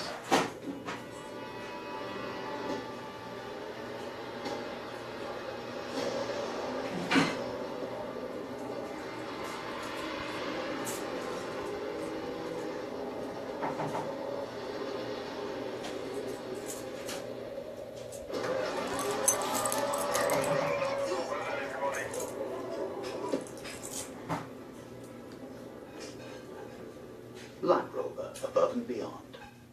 The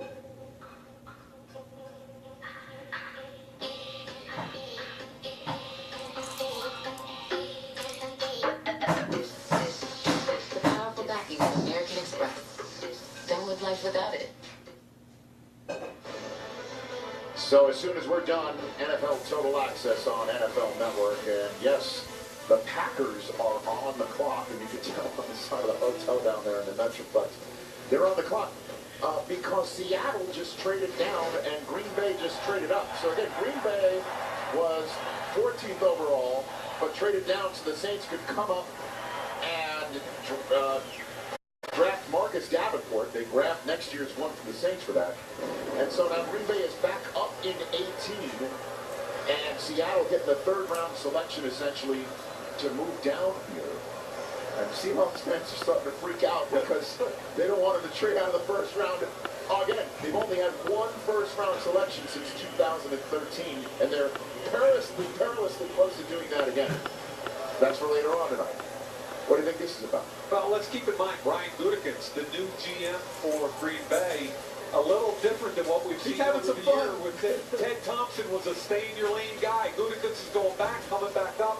My gut tells me it's either a wide receiver, again, Ridley, DJ Moore in the conversation, or a corner, Jair Alexander, Mike Hughes. I would think if they go corner, it's Jair Alexander. And to get ahead of the Cowboys, I lean towards receiver a little bit. Right, exactly. The Cowboys might be in that market. So Ridley, DJ Moore, that's what you're talking about there? Would come to mind. Yeah, I don't think Cortland Sutton would come into play for them, but that's the conversation also in Dallas. Okay, so let's go to the podium right now. So the Packers have moved all over the board. Came in at 14, then moved down to 27. Now they pop up to 18 to make this selection.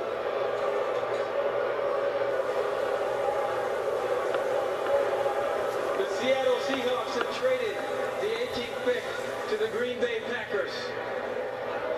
With the 18th pick in the 2018 NFL Draft, the Green Bay Packers select Jair Alexander, defensive back, Louisville. No. I like this pick. Jair Alexander has some swag about him. He's the #1 corner on my board. Missed 6 games this year. A lot of people thought he was going to go later because of that. However, in addition to being competitive, tough, he tackles, he finds the football in the air. He also adds value in the punt return game. And I think Green Bay, keep in mind, historically, Green Bay only takes corners if they find the ball in the air. And this kid does. And he can play inside and outside. That's a huge benefit. Watching this guy, I thought about the honey badger. He's a little undersized, but he's all over the field, making plays in the run and the pass. I mean, he's 5'10 and a quarter, 196. He plays bigger, Coach. Yes. And that's what I like about him. He competes in tackles. Length can be an issue. You see guys going over top and taking the football.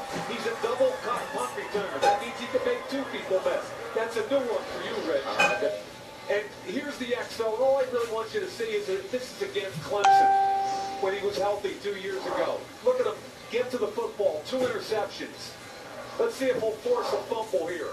Strip the ball out. He's a playmaker everywhere, including the punt return game. Will he compete as a tackler? Oh, yeah. I interviewed him and spent some time at the pro day, and there was just a little swag, a little edge, a little that what you want to see from your corner, and he is going to challenge wide receivers from day one in Green Bay's camp. So in addition for Mike Pettin, who's now the defensive coordinator up there in Green Bay right now, formerly of the Cleveland Browns, being the head coach, getting another shot coaching. Des Bryant just tweeted out moments ago, if Cowboys go wide receiver, now he's playing draft expert right here. Des likes Calvin Ridley. Well, he's free. He could come up and join us. He can't do that. There are the Cowboys fans at the front of the draft hall. The Honda War Room Cam down the road in Frisco, Texas. There's Jerry Jones on the phone with the newest Dallas Cowboy, and laughs all around as our host for the draft this week. It was originally scheduled to be at the Star in Frisco, Texas, but instead it is now here inside the Jones Mahal, the home of the Dallas Cowboys. So it's time. Irv is now out on the stage. Drew Pearson, it's an 88 club out on the stage right now.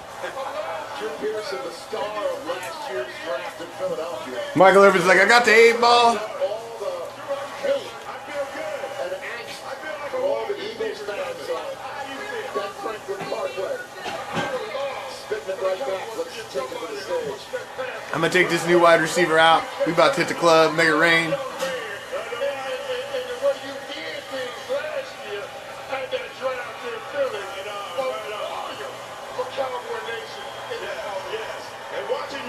Cowboy Nation, get the hell out of here with that garbage. You douchebag.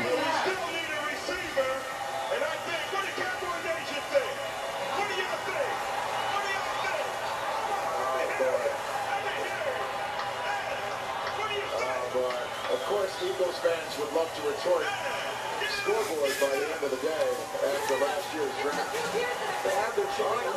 Stuart Aikman and Steve Smith outside. What do you think? I think everybody inside wants a receiver, don't they? Cowboy Nation, get out of here with that garbage.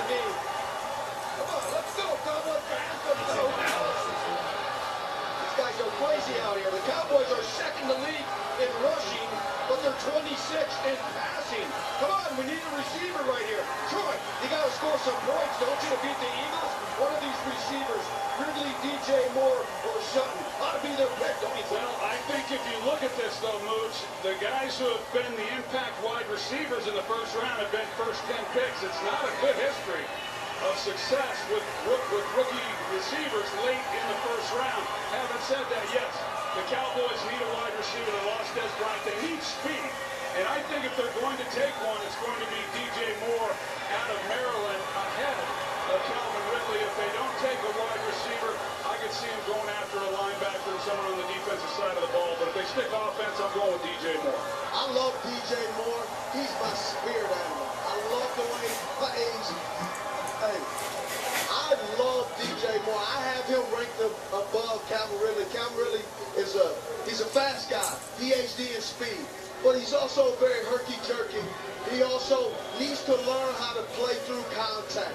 With the corner, especially with Jameer Alexander, he puts his hands on folks. So Calvin Ridley has to play through contact. And Cortland Sutherland, he's a big target, but he's a project. With Des Bryant not being there, you need a guy who can immediately be an impact. Cortland Sutherland is not that guy. I have DJ Moore. There's some other teams that text me today. They're probably not going to like it, but DJ Moore is the guy. You get that guy, and you have instant grits all day long. Troy, what do you think? Who do you guys want? Let's go. They want anybody that can catch the ball. I think they're going to like anybody that can. Okay.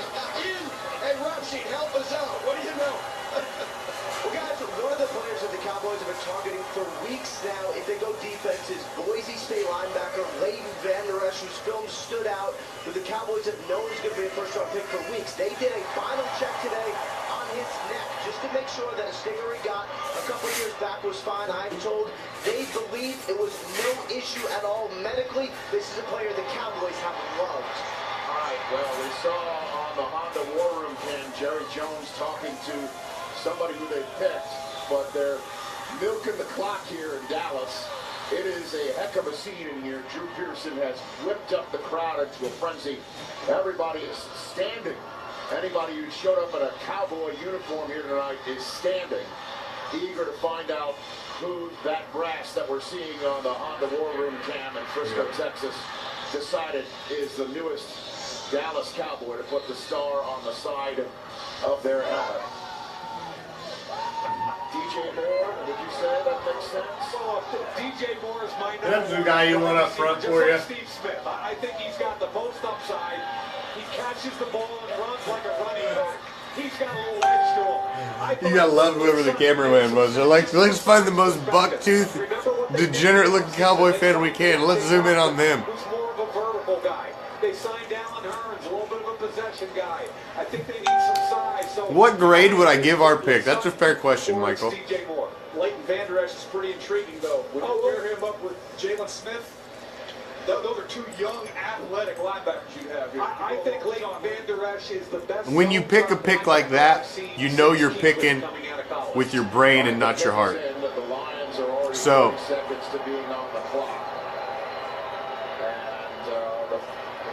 I gotta say you went with intelligence and need. Offensive line is, you know, something we need. We've addressed defense through the draft and see what we do in the second. I'm going to reserve that. I'm going to hold that back, Michael. I want to grade this draft as a whole. It's hard to grade the first pick. We saw the Washington Redskins go Daron Payne. The hometown Cowboys are about to make their pick with some very special guests coming out with the commissioner. Check it out.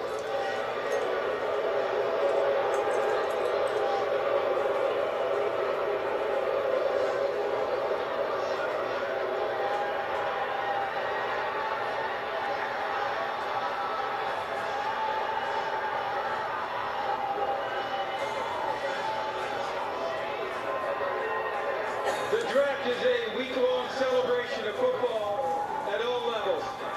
And we salute those who play and coach high school football across the country. Joining us for the Cowboys selection are members of 6 high school football teams here. But you will get a grade on the whole thing, Michael. You better believe that. Arlington, Bowie, Because we're going to break that down on Monday. Martin, and Sam Houston.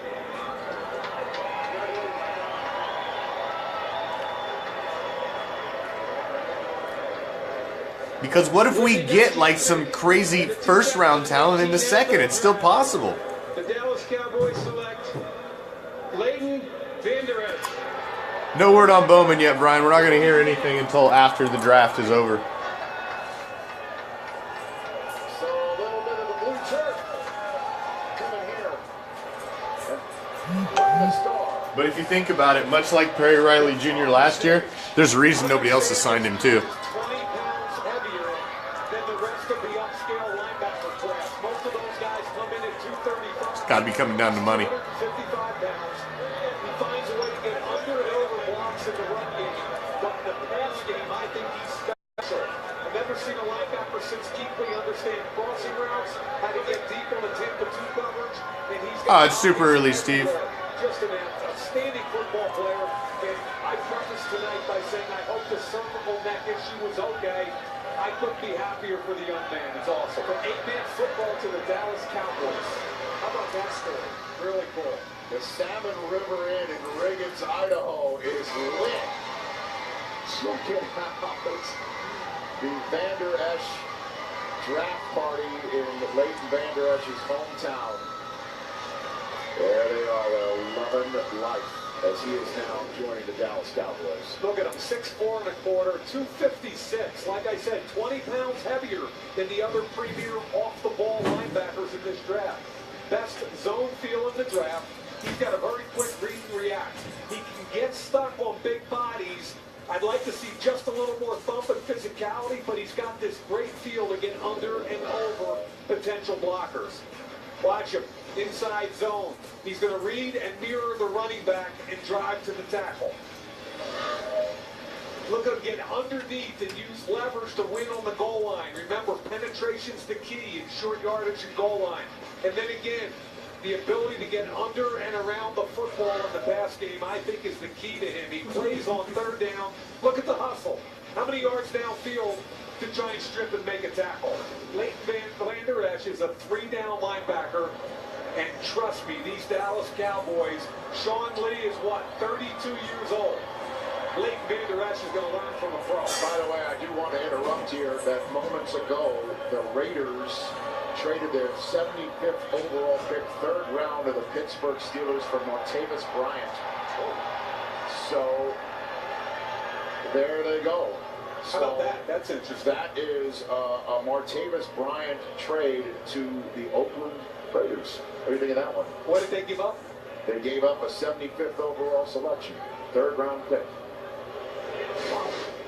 Well, for that 3rd round pick, I thought that's outstanding. You'd love to get a guy like that in the 3rd round. That's Oakland huge. traded back to get some extra picks and then Yeah, they're making a move So, like this. so it's amazing. The first wide receiver acquired in tonight's draft is Martavis Bryant.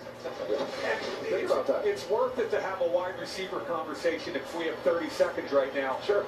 There hasn't been any impact wide receiver since the 14th draft, with the exception of Amari Cooper, drafted in the 1st round.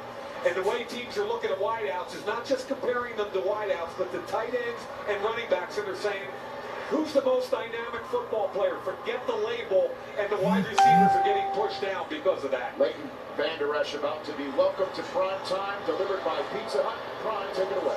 Guys, he's over here exhaling and inhaling. I don't think it has hit you yet that you're a Dallas Cowboy now. It has not. It has not. I'm so thrilled right now. I don't even know what to say. Was this the team that you wanted to play for? Yes, absolutely. From day one, I always wanted to play. This is where my agent's from. Dallas has got some Boise State background to him.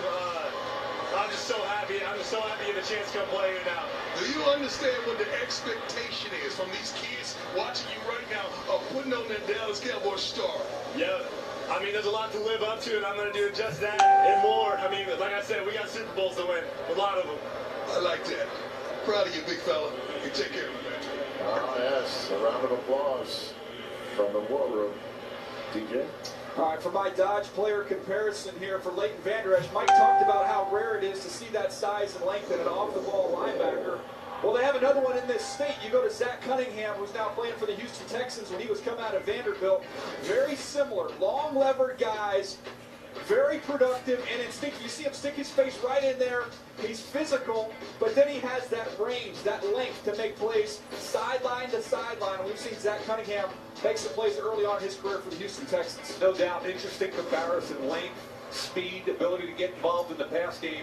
I think, if I remember correctly, though, he didn't have any interceptions in college, did he? No, I don't think so. Hey, Mooch, what are you thinking out there, brother? Yeah, I think he had 3 picks, Mayock. Listen, this is the story. This is the story of the draft. I'm telling you, because here's a walk-on at Boise State, okay? His dad drives a bus to every game. This guy came from 8-man football, was mentioned. His graduating class only had 11 in it. I hope he was the valedictorian, all right?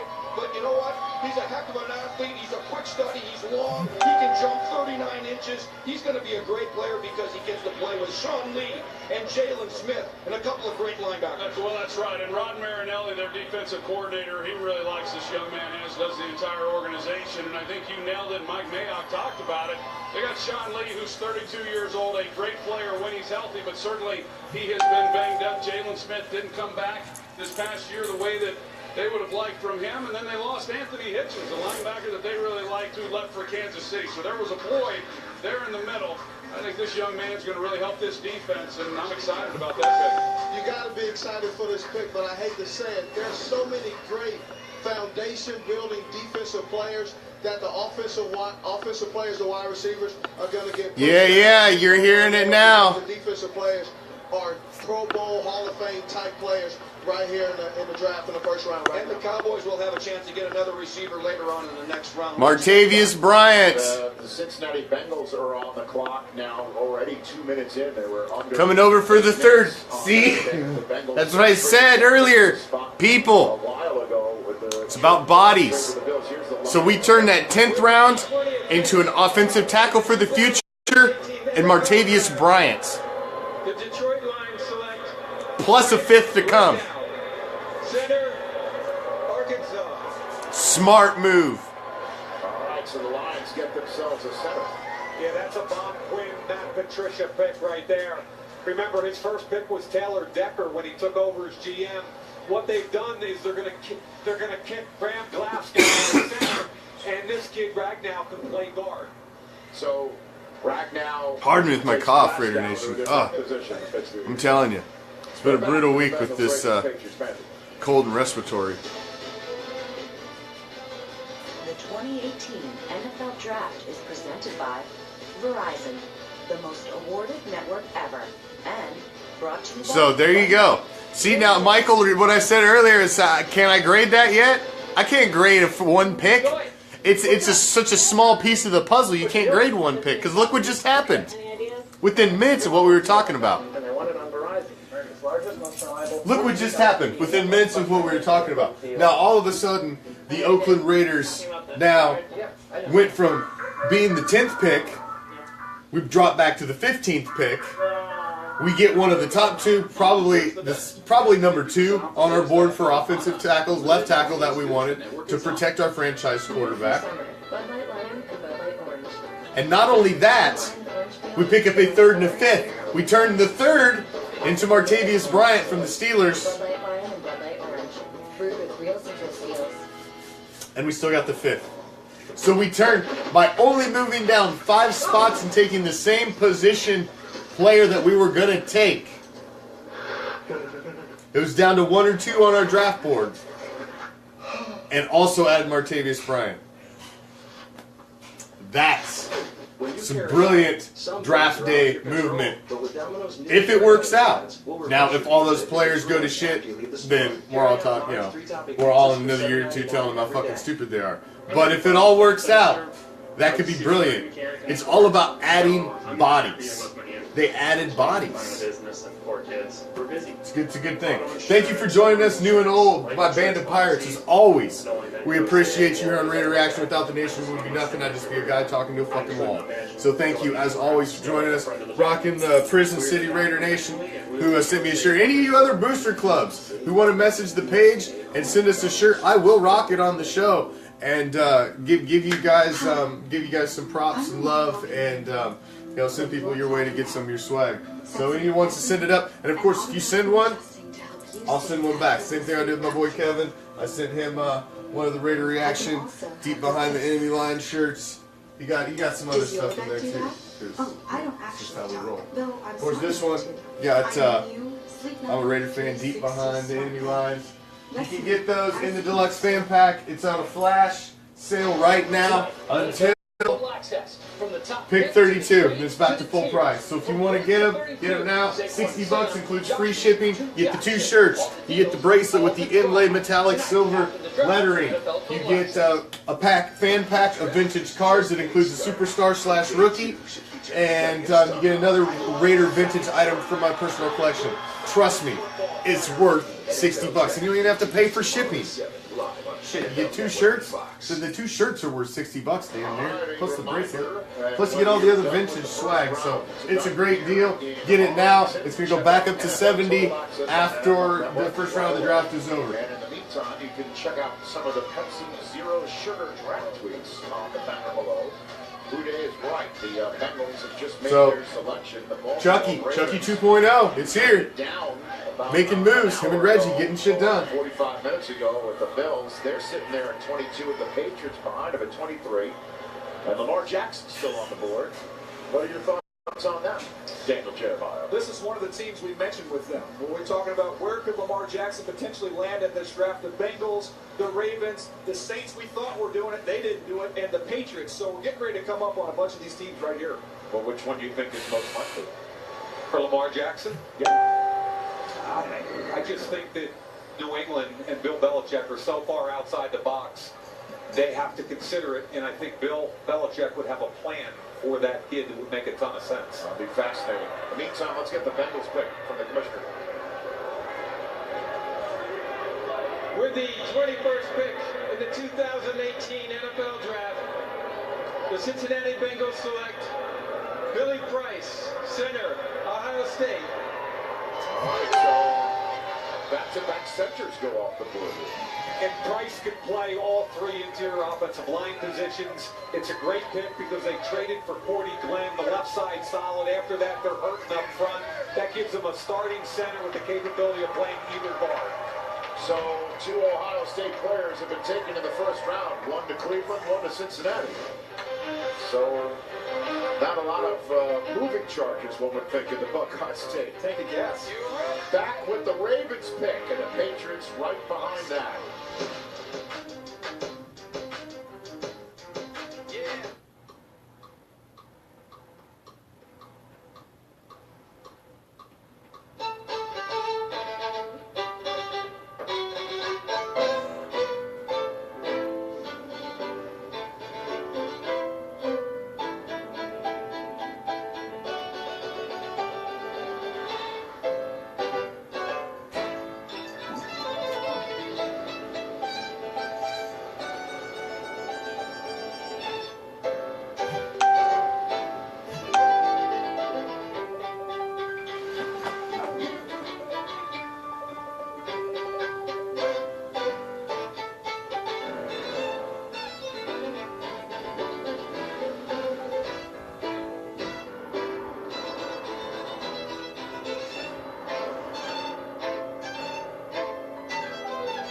The all-new 2018 Mitsubishi Eclipse Cross, starting at $23,295.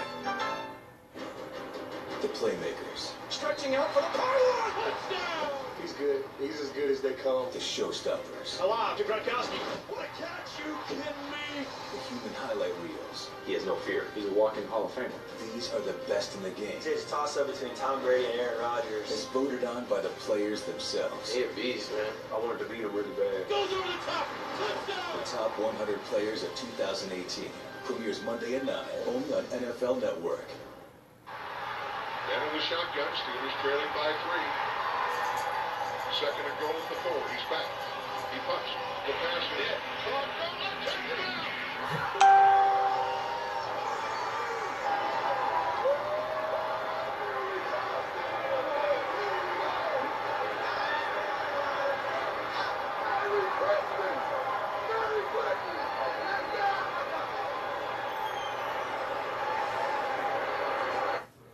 I'm Adam Putnam. For me, it's always been Florida first. I grew up in Bartow, a fifth-generation Floridian, raising cattle and growing citrus. It was here that I learned my faith, responsibility, hard work, perseverance. Today, those values are missing, even looked down on by liberal elites. I've spent my life fighting back, and I'll never back down. Our shared values will guide me, and it will always be Florida first. Yeah, I'm sure. How do you want to live? As a decent person? Good husband? Is that it? Good. Of course not. King of the hill? Better. Top of your game? Win. All powerful. Like a boss. Like a pro. Because we are deep Our behind the enemy line. Step up to GMC with over Great reaction. Thank you for joining us. Our 2018 first round draft coverage here in our Draft Central. We had some other live footage pop up as well on the page. Hope you were able to check that out too. If not, go back and check it out afterwards. Raiders are making moves, man. We turned a 10th round pick into a 15th round selection at an offensive tackle, our left tackle of the future, Colt Miller, and also Martavius Bryant, right there. Colton Miller, UCLA, left tackle. Also, required to trade away Martavius Bryant. The Oakland Raiders got the 79th overall pick from Arizona tonight to allow Arizona to move up and acquire Josh Rosen. They took that pick from Arizona and handed it to Pittsburgh. They traded the pick they got from Pittsburgh and got Martavius Bryant. So, Martavius Bryant didn't cost you anything. The Tennessee Titans just moved up and got a 6th round selection from Baltimore, who moved 3 spots. He's our 3. I've been talking for weeks. Who's our 3? We got rid of Cordell Patterson. We was hoping he was going to be it. Seth Roberts, we were hoping he was going to step up. Johnny Holden's not the man. Who was going to be the 3? You just went and got Martavius Bryant. He's solid at a 3. New England is 1 minute into being on the clock for the first of 2 times tonight. What do you think the Titans coming up to go get, Mike? I think the most logical guy is the last, quote, first-round edge guy in this draft, and that's Harold Landry from Boston College. Keep in mind, they're 2 edge guys. They play at 34 base. It's an outside linebacker position with Arakpo and Morgan. Both of them are in their 30s. Both are in contract years. Now, on top of that, at linebacker, they've got a need. Rashaan Evans or even wide receiver Calvin Ridley. I think there's a 3. With the 22nd pick in the 2018 NFL Draft, the Tennessee Titans select Rashaan Evans, linebacker, Alabama.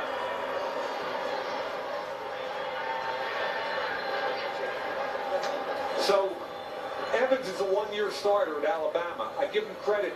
He hung in there. 14 and 15, he didn't play much. 16, he had some injuries during the season. Came out this year as a 1-year starter. He made some moves, man. Seriously doing work. Hey, it's the untrained minds, football minds, that get excited sometimes when they see picks. You've got to see how their whole script plays out. I've been saying it the whole offseason. You don't know what the master plan is. When you're looking at the free agents, you don't know what they're thinking draft.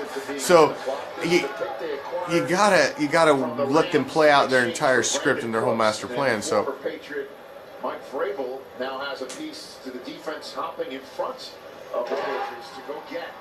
And the draft party in Nashville, Tennessee likes the pick. Back from Dallas. We've had a lot of fun tonight so far. The Patriots have. He's putting in work lines. Gruden's making moves, man. Making moves. 32 tonight. When we come back. Bud Light Lime and Bud Light Orange. They're brewed with real lime and orange peels. You can taste the citrusy goodness. Well, you can't, but I just did. It was delicious. New for summer, Bud Light Lime and Bud Light Orange. Brewed with real citrus peels. Oikos 000 Greek non-fat yogurt gives me 15 grams of protein and 0 added sugar. Whether I'm on the field or off, every decision matters, including how I fuel. Oikos, fuel your hustle.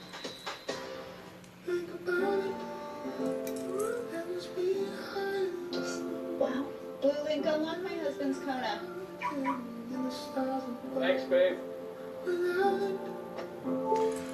Oh, Raider Nation. So it's good. Obviously, we're getting down here. We're freaking Cheatriots. The first ever Hyundai Kona. Round 1. Life on Earth just on pick 23. So you've got 9 more picks to lock down your deluxe fan pack on the discount price for our flash sale for round 1. So get that taken care of first off. You're gonna like the deluxe fan packs. Line's got just the regular fan pack, and so if he wants a deluxe one, he's got the bottom. Been a fun night so far. The New England Patriots are on the clock right Maybe now. win one. I've got a raffle. We were supposed to do a raffle this week, but unfortunately I got sick. I've been out all week, so I got to switch up the schedule next week because all of the stuff that I had planned, we didn't get to do the GOAT tournament. We didn't get to do all the stuff that we were supposed to do this week, Monday, Tuesday, and Wednesday. So next week's going to be a full week on Raider Reaction because I'm going to be back. I'm going to be 100% healthy. This throat issue will be gone, and we'll be rocking and rolling next week. And we'll have all this to talk about, break down all of our draft moves, all these new guys that became Raiders over the next few evenings and days. The home of the defending AFC champs. I'm not sure anybody knows except them. First of all, I think we have to throw Lamar Jackson's name out there at some point with the Do they do? I wonder if they go Jackson, Lamar Jackson. Did they look at the heir apparent to fucking Shady Brady? Mike Evans would be a logical player right here. There are several interior offensive linemen, including James Daniels, who plays at Iowa. And trust me, Bill Belichick trusts Iowa players because Kirk Ferentz used to coach for him. DJ and David, what do you think? I think guard makes a lot of sense, but look at the way they played defense last year. To add another pass rush, add another corner, to add another linebacker, just to have more athleticism on the defensive side makes a lot of sense to me. To me, Mike Hughes, the corner, is the best player available right now, and it does fit a need here for the New England Patriots. I think that makes a lot of sense, the corner out of Central Florida. What do you think, Mooch? Butler's not there anymore, so the corner Mike Hughes or a Josh Jackson type guy, I don't think they're going to address the quarterback thing here in the first round. I think they're going to wait. Maybe it's a Lamar Jackson later on, or a Mason Rudolph, or a Kyle Lauletta, or a Luke Falk, but I don't think it's right now. They have other team needs, whether it's in the offensive line or at corner. Troy? Yeah, I just don't see Bill Belichick going with a quarterback right here in Lamar Jackson, but like Mike Mayock said, you never can really bet against what Belichick might do. He might be able to use him in some other positions, even though he wants to be a quarterback. I understand that. I think they lose Nate Solder. They could very well go with Connor Williams out of Texas at the tackle position.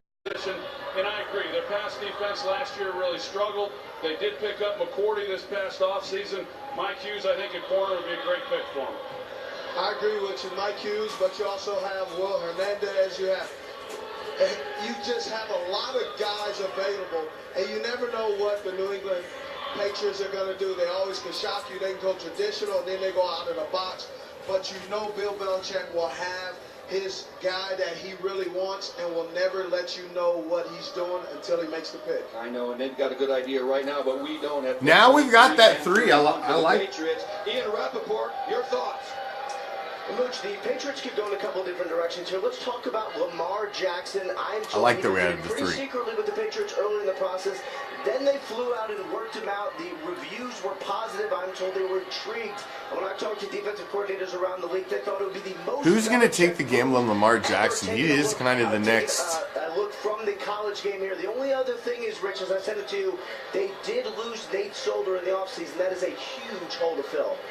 I know a lot of mock drafts had the Patriots, again, hoping that, I guess, Colton Miller would fall down to this spot, but the Raiders took him 15th overall after moving down from 10 to 15. Prevailing opinion is there's 2 first-round tackles. McGlinchey went 9. Colton Miller went 15 earlier than people anticipated. Talk about a left tackle as Connor Williams. Connor Williams is the one hanging out there. A lot of people think Connor Williams is a guard, but with a quick set and the way he plays, he could play tackle with New England. I remember a tackle at Fresno State they drafted and kicked inside the guard with Logan Mankins. It worked out pretty good. Maybe that's what they do here. All right, the pick is in. Carolina is now on the clock, and then we're assuming Baltimore's going to choose. They've already traded down twice tonight with the Falcons behind them, and then somebody's eventually going to have to cash in the 27th overall pick, which was belonging to the Saints, then the Packers, now the Seahawks. Lost track of that about 2 trades ago, Rich. You know what? That's what you got me here for, sir. You know, I'm your eye in that sky here on our draft coverage on NFL Network and on Fox. It's time for the New England Patriots' first of 2 picks tonight. This is the one, again, that belonged to the Los Angeles Rams. They traded it to New England to get Brandon Cooks into that high-flying offense. I mean, the Rams making a ton of moves with Ndamukong Suh and Marcus Peters and Aqib Talib. And all that. We're not going to talk about the Rams tonight very much, other than what I just said, because they don't have a first-round selection and then... Or a second-round. Or a second. They gave the coaching staff off today. Did they really do that? They offered it to them. Okay. They're probably all in the building working, though. All right, here we go. Here comes the commissioner with pick 23. Carolina already 90 seconds into pick 24.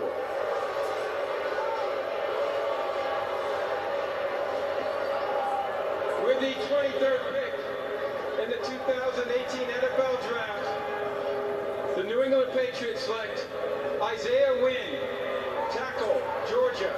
Wow. They said tackle, Mike.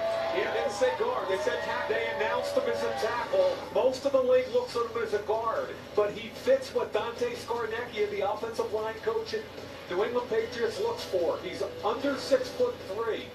He's a left tackle conversion for most of the league. However, in New England, he might be a left tackle. He pops out of his stance. He fits a zone scheme.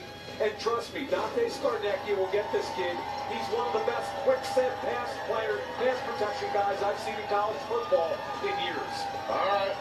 So the fans there in New England love it. How many of them have to start Googling Isaiah Wynn right now?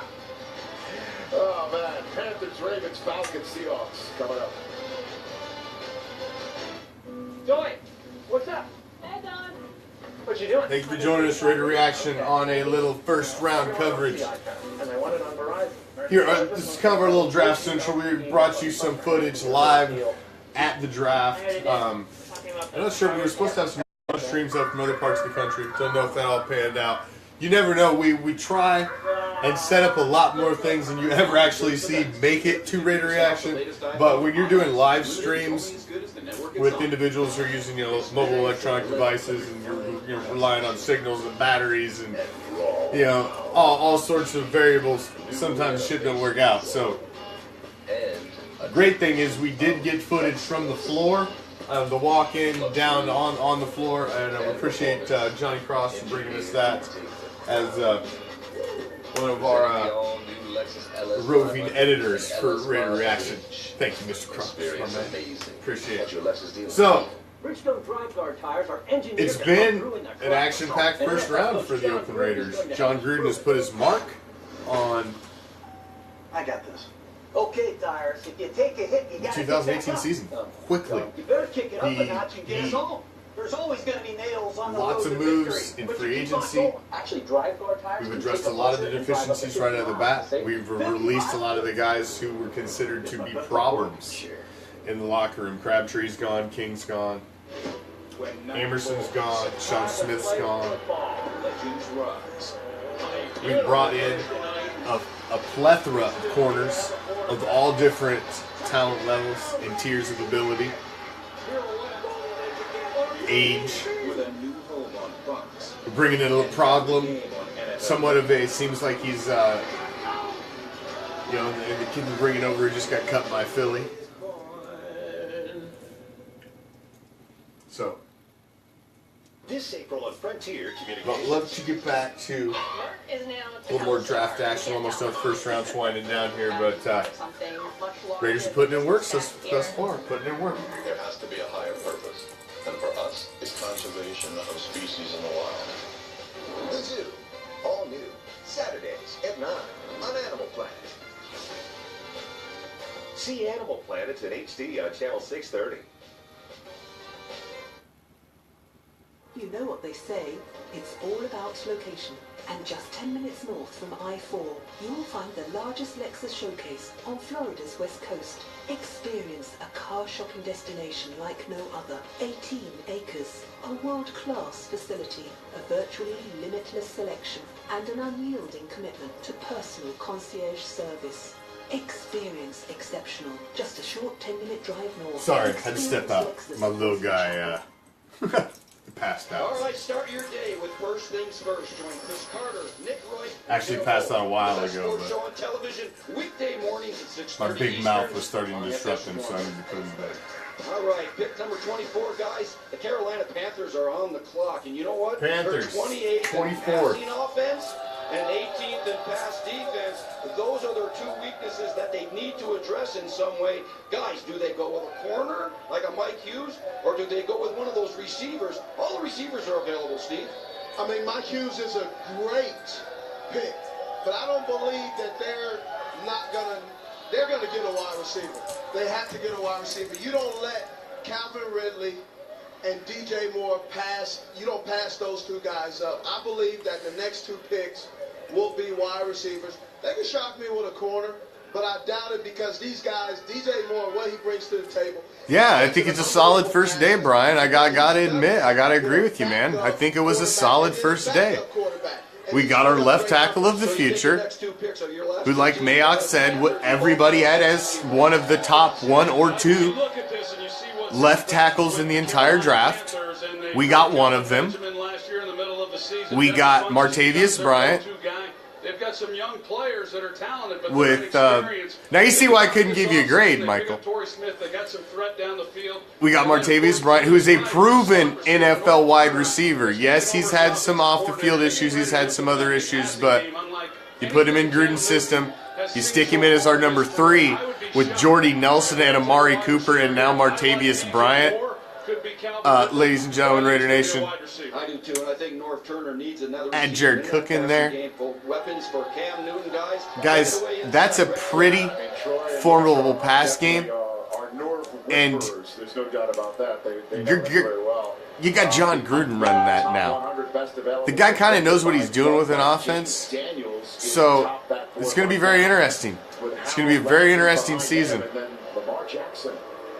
Yeah, I agree with Steve. I think we're going to see 1 or 2 wide receivers right here. With the 24th pick in the 2018 NFL Draft. And beast mode.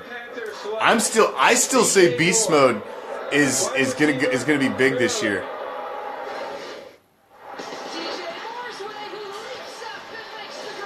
The 2017 Big Ten Richter Howard Receiver of the Year, DJ Moore, wide receiver.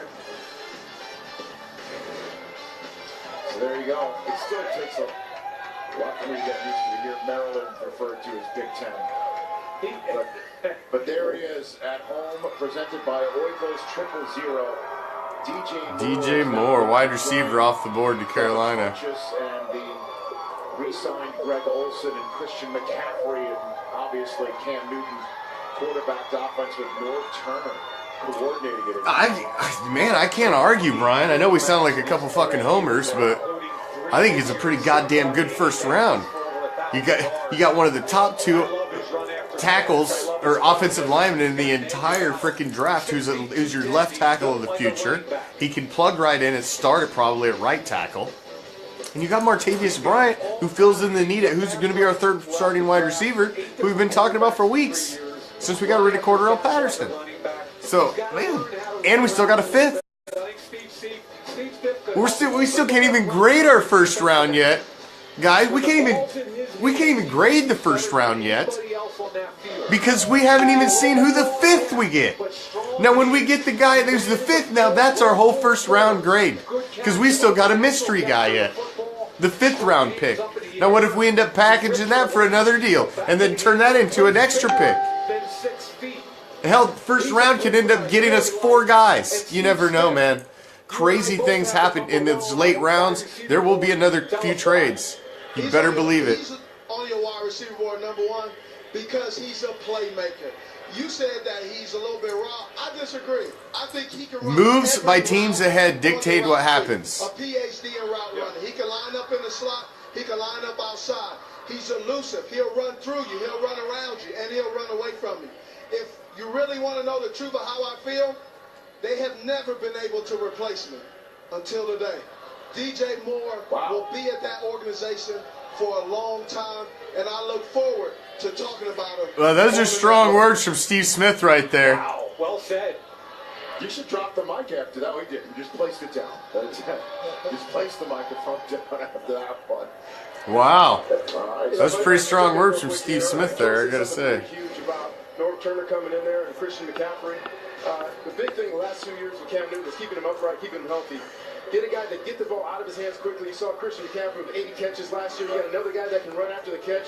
Not everything has to be a bomb down the field. We can get a lot of yards now, get that ball out of his hands. I think North Turner's going to do a great job down there. And by the way, I was remiss. That's right. Defending Super Bowl champion or Super Bowl winner from last year, Torrey Smith, is now there. So 2 turtles at the wide receiver position right there. Okay, the Ravens, we assume, are finally going to make their pick. They traded down twice with the Falcons, Seahawks, who've also traded down, and Steelers. Don't miss that one. Here's your ribs. I'm sorry to bother you, but my car broke down, and I'd really appreciate a ride to the stadium. Yes, but no, I have to stay here and wait for a package. I thought anybody who rooted for me would have FedEx Delivery Manager. That way you can sign for your packages remotely and even customize your delivery time. Excuse me, sir. Could you take me to the stadium? Sure, I bet. Thank you. Hope you like jazz fusion. Scoot up, what? Sorry. Customize your deliveries with FedEx Delivery Manager. This is Emma, She has a dog and a pig. Together they are agents of chaos. Vinyl plank flooring and pet-proof carpet from the Home Depot. Scratch resistant and stain resistant for the expected and the unexpected. 100% light-proof, 0% worry. Get free installation on any carpet, $699 or more. Only at the Home Depot. More safe, more do it. Okie dokie. So we are back, NFL and Fox, for the first round of the draft. Thrilled to be partnering up for a big night here in Dallas, and we're back tomorrow for night 2, rounds 2 and 3 at 7 Eastern Time, 6 local time right here in the Dallas area. And if you are here, please check out your once-in-a-lifetime draft call experience at Live Your Draft Fantasy, presented by Oilers Triple Zero. Only at the NFL Draft Experience. It's pretty amazing, the draft experience in the parking lot next door. So many fans were there today. I was doing my broadcast from 12 to 3 Eastern out there today. It was a lot of fun. Be out there tomorrow, so stop by and say hi there too. Steve Smith's going to be on the show tomorrow. We'll talk about how he gently put the microphone down instead of, that's pretty cool, instead of dropping it right there. So the Ravens are, I mean, they need a receiver. There's one from Alabama. This is Ozzie Newsome's final first-round draft choice as a general manager. I mean, does this have Calvin Ridley written all over it? It really could. We talked about this. This could also be Lamar Jackson. With Ozzie's last pick, maybe he picks the quarterback of the future, or he takes that receiver from Alabama. I agree. There are two names I had on my head, David. Exact same too. I keep an eye on tight end too. I think they were smart. If it is a tight end, they were smart because they didn't need to take him where they were initially picking. So to trade back, get some extra picks, get some value if they do choose to go in that direction, they'll have their choice of the tight ends. Which one do you like? For me, it's Hayden Hurst from South Carolina. How are you on that one, Mike? At tight end, I've got Hayden Hurst as #1 tight end. I still think it probably will be Ridley, though. My gut. Okay, so again, Lamar Jackson and his green jacket. It's good stuff. In the green room, still, Ian Rappaport. What can you tell us about his evening this evening and when it might end coming out of the green room? Rich, first of all, you guys may have been on the money with the Ravens. One of their plans going into the draft was to trade back and take a tight end. So we'll see if that's what they end up doing. But it is a potential landing spot for Lamar Jackson. They were having these conversations. Baltimore was, what would our offense look like with Lamar Jackson? What would we have to change? Which is basically everything. A couple other possible landing spots. The Jacksonville Jaguars, who have Blake Bortles, just on a short deal. I'm told they have a little bit of interest. And then, of course, there is the Patriots, who did visit with him twice. They're still lurking at 31. All right, Ian, appreciate that. The pick is in.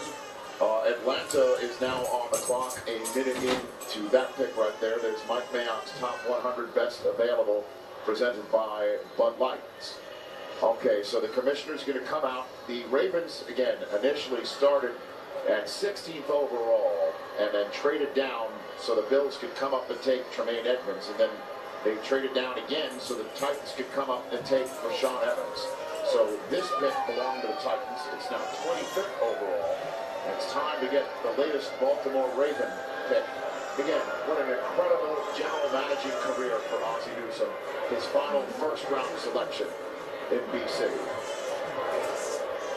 With the 25th pick in the 2018 NFL Draft, the Baltimore Ravens select Hayden Hurst. There you go, tight DJ. end, South Carolina. Smart way to maneuver around the board, right, Mike? That's classic Ozzie and Eric DeCosta, moving down twice, get the guy for the right value, 6'4.5", 250 from South Carolina. He was a Pirates pitcher, got the yips, all of a sudden became a football player, natural hand snatcher. You can see it from his baseball ability. Really competitor in the run game, and I think that's important in Baltimore, that you've got to commit to run block also. So he can play outside, use his body, pivot to get away from a safety, catches the ball really easily and naturally. Coming down on a little RPO in the open field. Now look, he's an athlete, folks. He ran 4.67, but I think he plays faster. They even hand him the football on the end around. Drops the pad level and finishes. And there it is with the cut block. He is a willing participant in the run game. and that's why the Ravens like him. By the way, do you guys remember, I know you do, Ozzie Newsome's first 2 picks as a GM when they went from Cleveland to Baltimore? Yeah. Ray Lewis, Jonathan Ogden, not bad. 2 Hall of Fame players with his first 2 picks in his first draft in 1996. And to finish it up with a tight end is kind of perfect there. Pretty cool. For Ozzie. But this interesting story here with Hayden Hurst with the baseball background. I know in talking to the coaches, you see him here pitching in high school, letting it rip. I talked to the strength coach at South Carolina. He said when they got there, they wonder how tough this guy is. He's a baseball player. He said he proved himself immediately to the point where they had to give him a key to the weight room. So this was not just a typical baseball player. He was out there grinding and working hard. And you see right there in the Pirates uniform, Rich. That's a throwback Thursday here on Draft Night Thursday. And I would say this. Mike said something earlier that I think is really, really important here. We talked about today's NFL.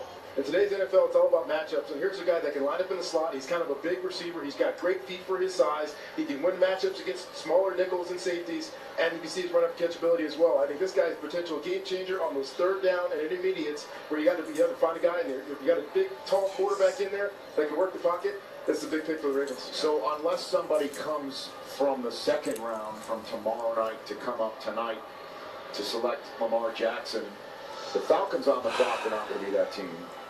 And then the Seahawks after that. I think we're just going to ride it probably to where it comes to us. Well, think, dude. Is there like an outside shot here? I'd say outside. There's been some conversation what they could do with that type of quarterback and how long. Sorry, we just had some baby crisis. I'll tell you later. It's definitely going to be a laugh later, but the Jaguars, which makes some sense. At 29, the Vikings are not going to be that team. And there's the Patriots, and then obviously the Eagles sitting at 32, not going to be that team. But that is the spot where somebody might want to come back in and get that 5th year of contractual control that comes with the first round selection. The Eagles want out at 32. Yeah, they picks for sale. So. Okay. Steve Mariucci, you have the floor. Well, look at that guy all dressed up in that green. He's having a good time back there, hoping he gets picked today. Very capable quarterback. He can run like a deer. What I see is this kid is very coachable. He has improved each year.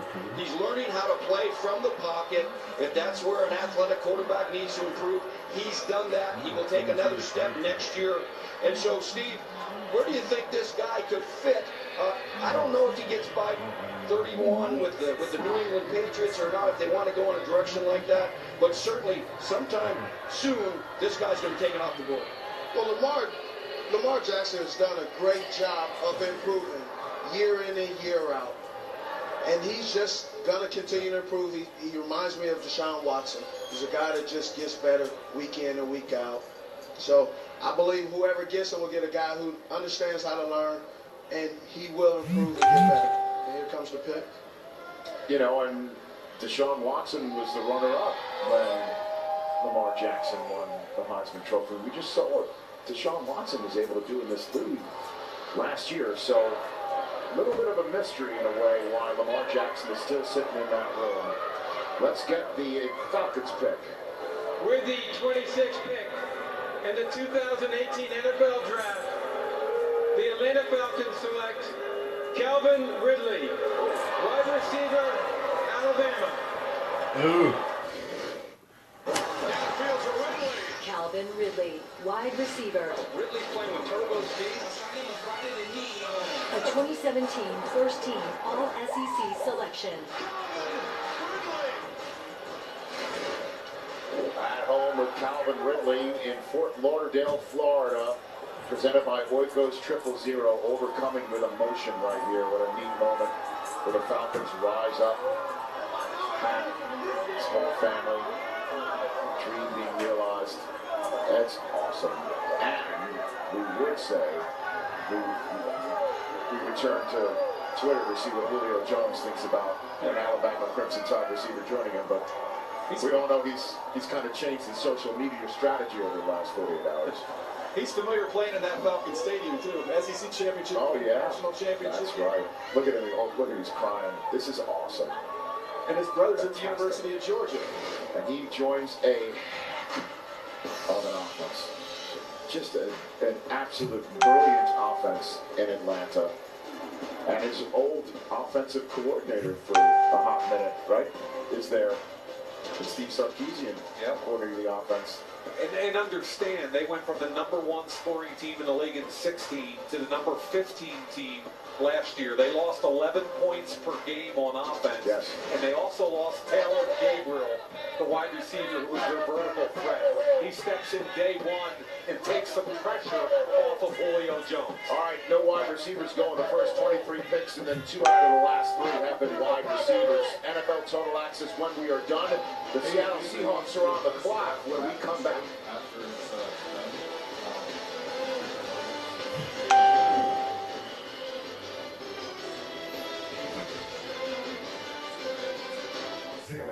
You made a promise. You agreed to never give up. To ask, what else can I do? You agreed to remember the good people who rise with every challenge. To remember their strength. To serve with grit. We are on pick 27 of round 1. The bitch pigeons are on the clock. Thank you for joining us. As always, new, old, band of pirates. We always appreciate you joining us here. Every member of the nation that stops in, new and old. Without you, it would be nothing. I'd be a schmuck talking to a wall. But a new Raider was born today. Actually, 2 new Raiders were born today.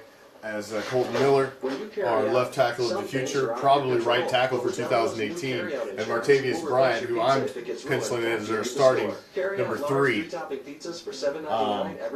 We picked him up with the 3rd that we got from trading back to 10 to 15. We still got a mystery player of the 5th before we can even officially grade our first round. So thus far, it looks like the Raiders have been playing checkers while a lot of the other teams are playing chess, excuse me, while a lot of the other teams are playing checkers. So the Browns were interesting. Going Baker Mayfield at number 1, I question that.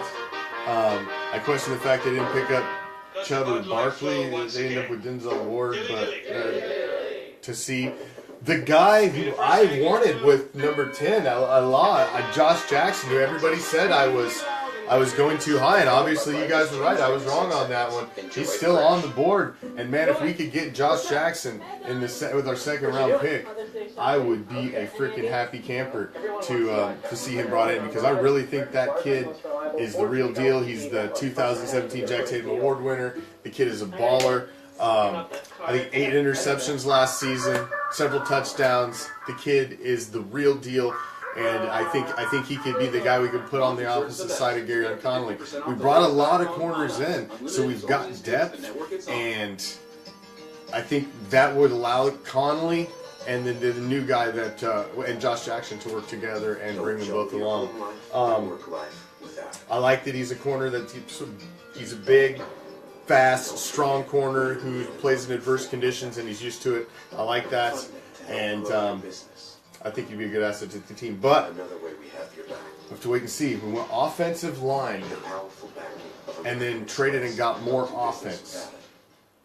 So clearly it was an offensive strong first round. From 1 to 32, Saquon to Sam. Bitch Pigeons still on the clock. The Rain City Bitch Pigeons coming up next.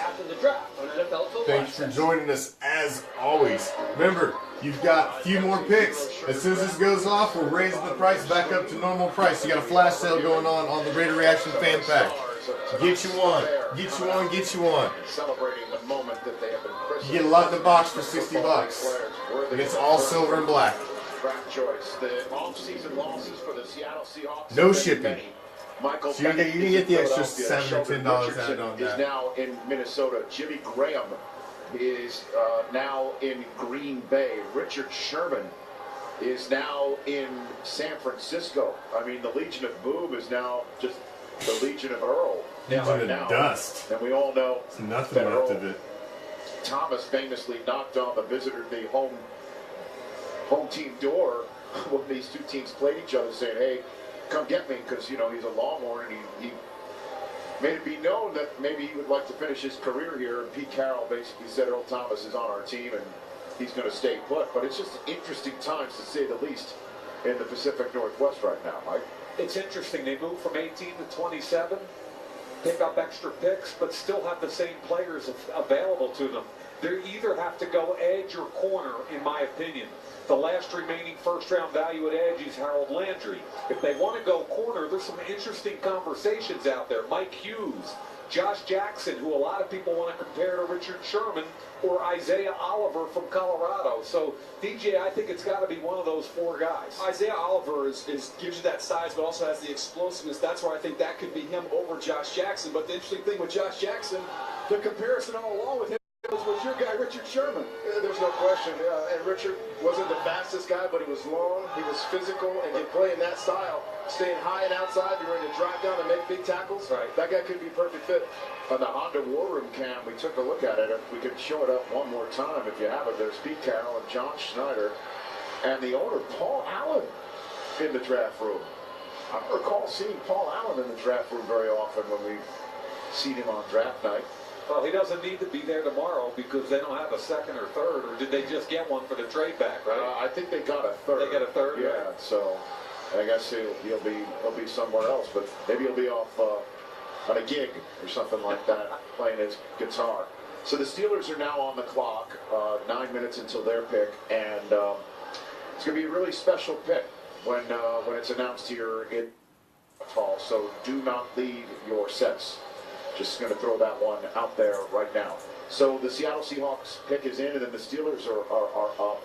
I'll just give you the floor and wherever you want to go on this conversation. On the Steelers or Seattle? You name it. What do you want to do? Well, I mean, from a Seattle perspective, just to finish it up, remember Cliff Avrill's 32 coming off a neck. Nobody knows whether he's going to play or not. And Frank Clark, who had 9 sacks last year, he's in a contract year. So Harold Landry could be in play. Regarding Pittsburgh, DJ and Coach, I gave him a running back in my mock draft just because of the whole situation with Le'Veon Bell. And there are some good backs available. Interesting. With the 27th pick in the 2018 draft, the Seattle Seahawks select Rashad Penny, running back, San Diego State. Really? Okay, how about that? Think he's going defense, they go offense. The Well, there's a shocker. Returner and the full-time 3-down back, Rashad Penny. He was the Mountain West Offensive and Special Teams Player of the Year. 8 kick return touchdown. I hate to say Rashad this, Penny. Stanford take And Josh Jackson survives again, Matt. Firsthand. The guy is big, he's physical, he breaks tackles, he doesn't have the high-level speed that our top pick had, but this guy's special. Yeah, I call him a weaver. He's not a big, make-your-miss guy, but at 220 pounds, he weaves, he makes that safety miss right there very easily. And then when you get him in the return game, I would say outside of Saquon Barkley, he's the best kickoff return guy in the country. 8 return touchdowns. He went to Mobile, finished it off with a big game. It's a little surprising he went that early, but if you look at Seattle and their recent history at the running back position, he brings some stability and can play all 3 downs. Production. So standing ovation in the Honda War Room camera in Renton, Washington. Paul Allen and John Schneider and Pete Carroll all fired up because Rashad Penny's going to be in the backfield with Russell Wilson. We're back with the Steelers pick. Do not miss it. Go to Corral. Down to pick. With the ultimate lunch, just $6.99. Round 1, pick 28. Sitting down there. Boneless wings and more. Fresh fruit. Dude, let's look at this. Let's just look at this together, Raider Nation. This started at 8 o'clock Eastern Time, 5 o'clock Pacific. It's now been going on for 3 hours and 8 minutes to pick 27 motherfuckers so far. 27! Now granted, you've tried these people out. You've picked them over for months. You've made your list. So when you walked in today, you pretty much damn well knew what the hell you were doing. How the hell does it take you 3 hours and 8 minutes to pick 27 fucking people? It's ridiculous. They need to cut this dog and pony show down to about a half. I mean, a 2-hour event is more than fucking enough. This is ridiculous. That they've got this much time chopped out for one goddamn round. We make sure you never have to stop. Ridiculous. That's my WTF for you for tonight. What the fuck? Come on, how long is this going to take? Is this going to be a 4-hour draft? Get 2 medium Pizza Hut pizzas for just $5.99 each. Official pizza But sponsor of the NFL. I don't know if we're going to see any more silver and black action in the first round. We've already seen quite a bit. Obviously, I got to echo Captain Jack's comments. They were in our private chat, not on here, but like he said, the best receiver thus far that has moved in the draft was Martavis Bryant in the 3rd round. For a 3rd round pick that we didn't even have. He's the best wide receiver name that has been called in the 1st round thus far. And he went to the Raiders. So let's not forget that.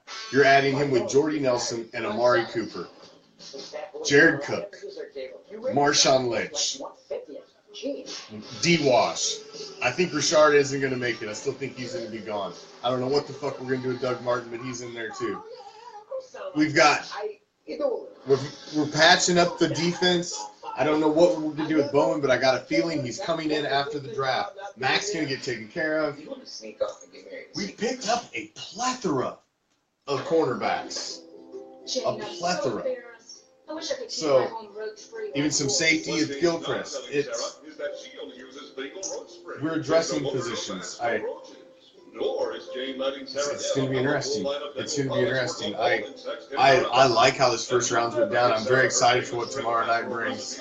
I don't think we'll have Black Friday. I know it's insane. We won't have Black Friday tomorrow because it will be obviously it's draft and we'll have some draft coverage. I won't have it quite like this. It'll be something different. Obviously this is the first round, so we wanted to do a little more for you. Get you set for night number 2 here in the Metroplex. It is that time of night, Ian Rappaport, 14. Get back to these jabronis for a minute. Into the first round. Who do you hear is trying to do exactly that? I'll give you 2 big ones, Rich. First of all, the Oakland Raiders, who have moved around a little bit earlier in this draft, they are a team that's trying to come up from 2 into 1, and then the Chicago Bears would have to make a big leap. They're another team, Rich, trying to come all the way out. All right, Ian Rappaport, the Pittsburgh Steelers are about to make their pick. And what the Knights better watch out. You know what? Because them Knights might make it to the finals, but my Lightning's going to be waiting there when they get there. So they better be ready. That's going to be a hell of a matchup, I'll tell you right there. We have a very special moment to make the announcement of the Pittsburgh Steelers selection. We are honored to have with us an extraordinary man who continues to amaze us with his unyielding determination and his unwavering spirit. We are so proud of him, and he inspires us all. Please welcome, joined by his fiancée Michelle, Ryan Shazier. There's a good feel-good moment for you there.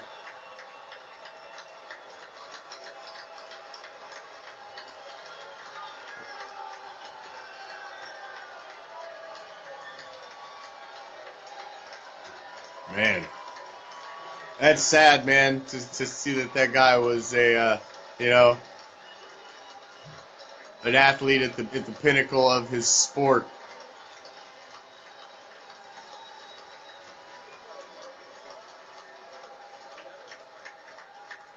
And with a 2-game pick in the 2018 NFL Draft, the Pittsburgh Steelers select Terrell Edmonds.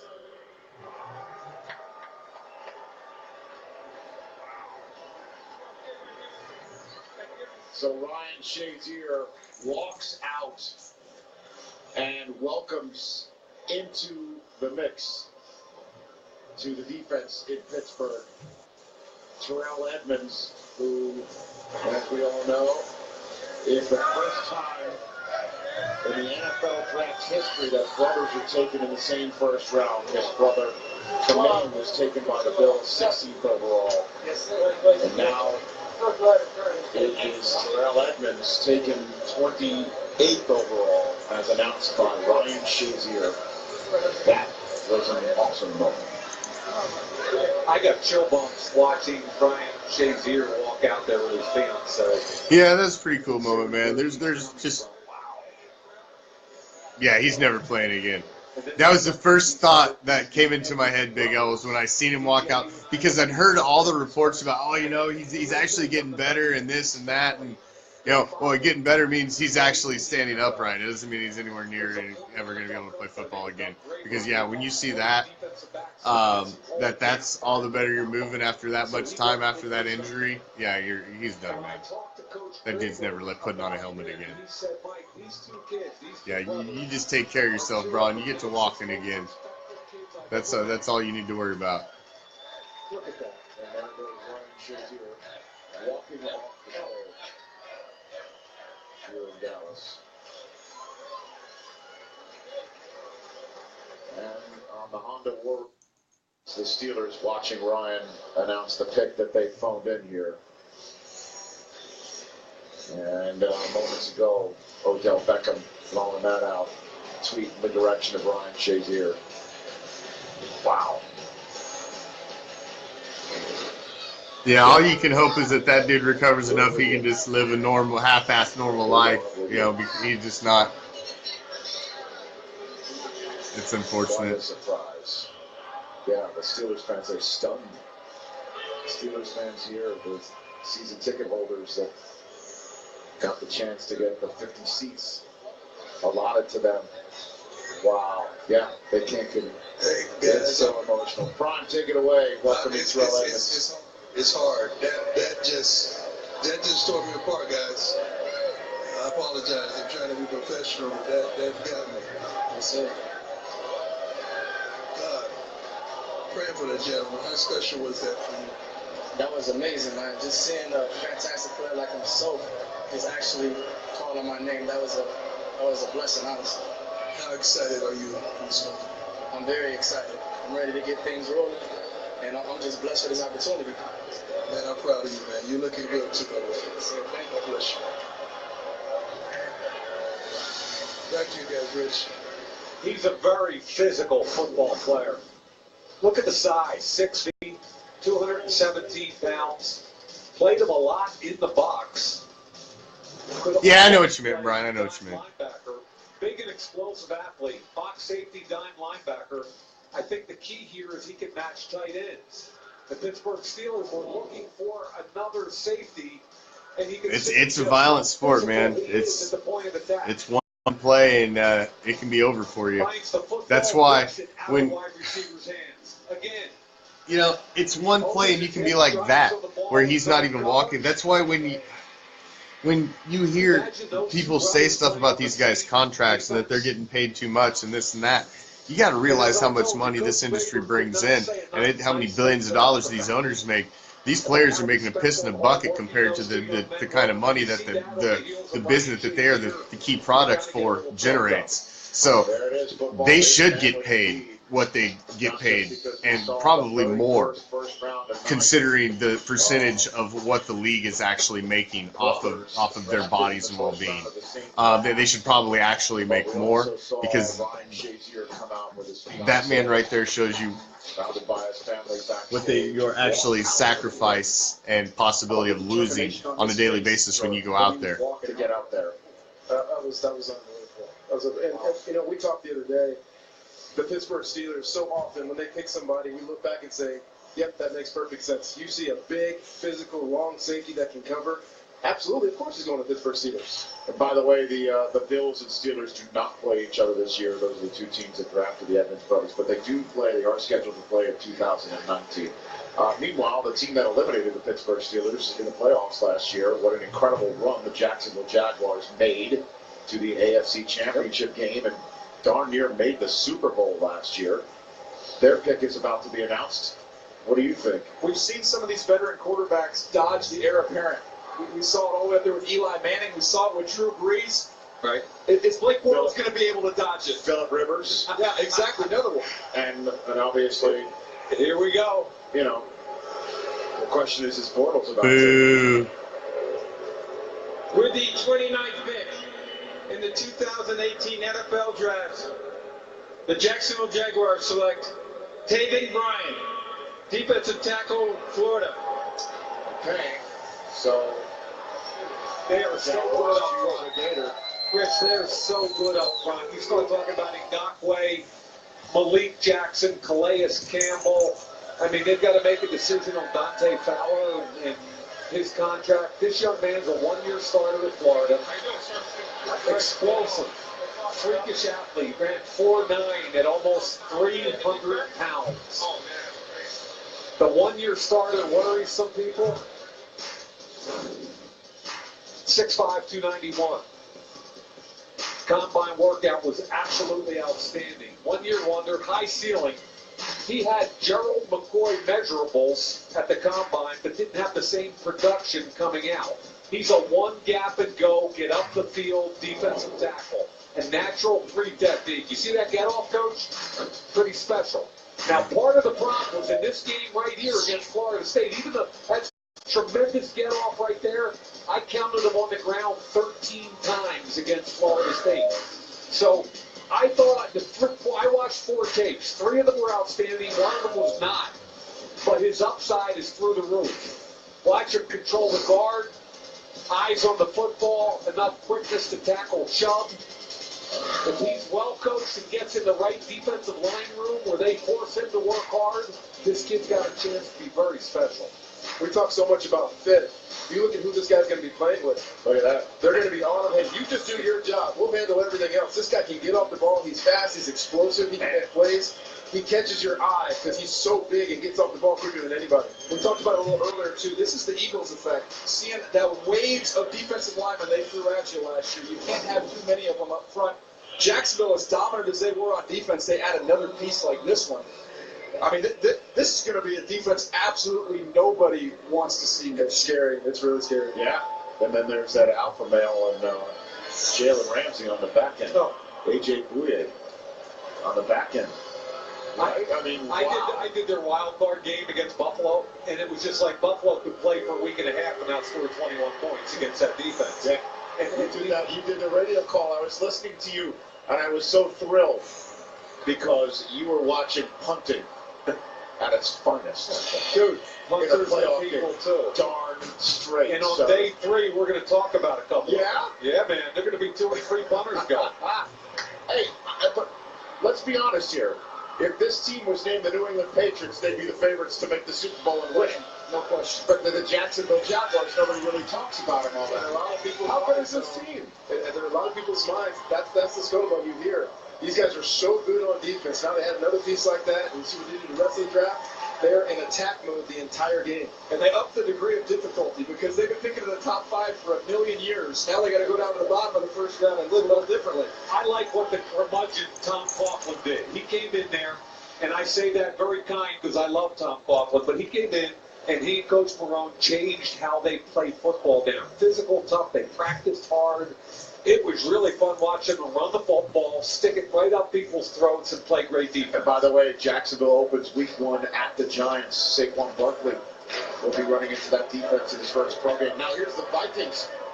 I like the way you think, Brian. With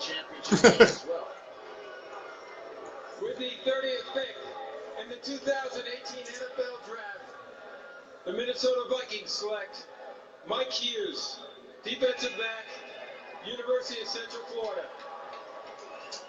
Okay. A 2017 first-team All-AAC selection. Mike Hughes, cornerback. Like this move, this is a Mike Zimmer pick here, right? Yeah, I like it a lot. They've already got Trey Wayans, a first-round pick in one corner. Xavier Rhodes is turning into one of the best in the league at another corner.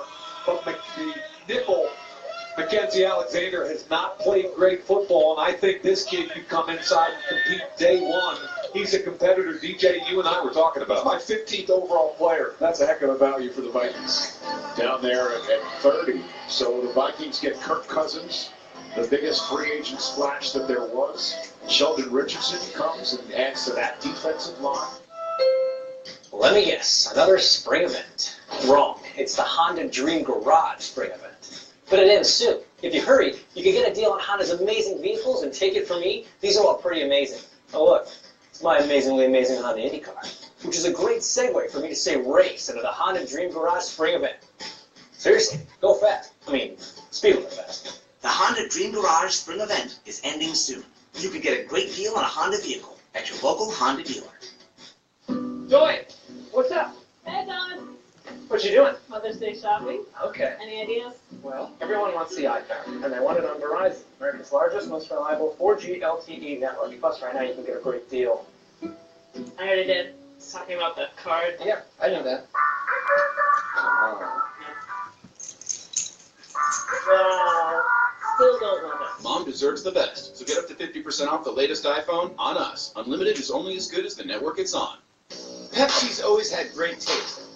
What's up, Raider Nation? I'm the Commish. Thank you for joining us for our little draft coverage. Obviously, you know, we keep shit about commercials. We got 2 picks left here.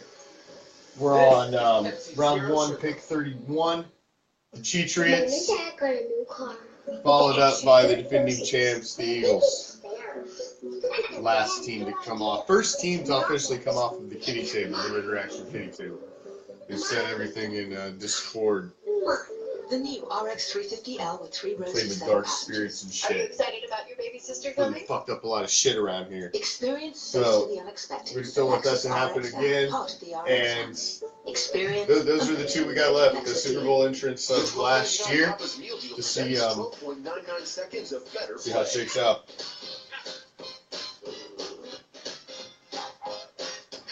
The $12.99 Papa's Meal Deal. Better ingredients, better pizza. Papa John's. The Cowboys are trying to get to the Super Bowl for the first time since 1995. When you're on America's team, There's a lot of distraction out there. the spotlight is always on.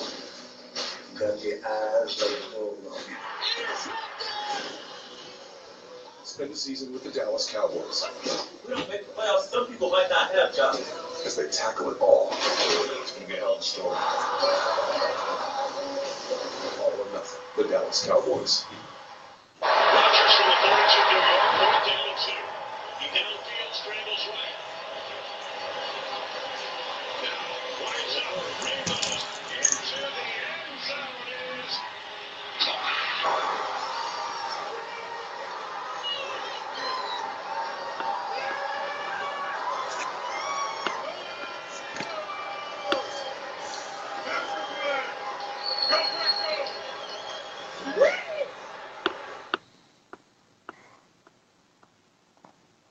All right, everybody, stay tuned now. Immediately. Those 4 DBs weren't given the award for the best defensive back in the country last season either.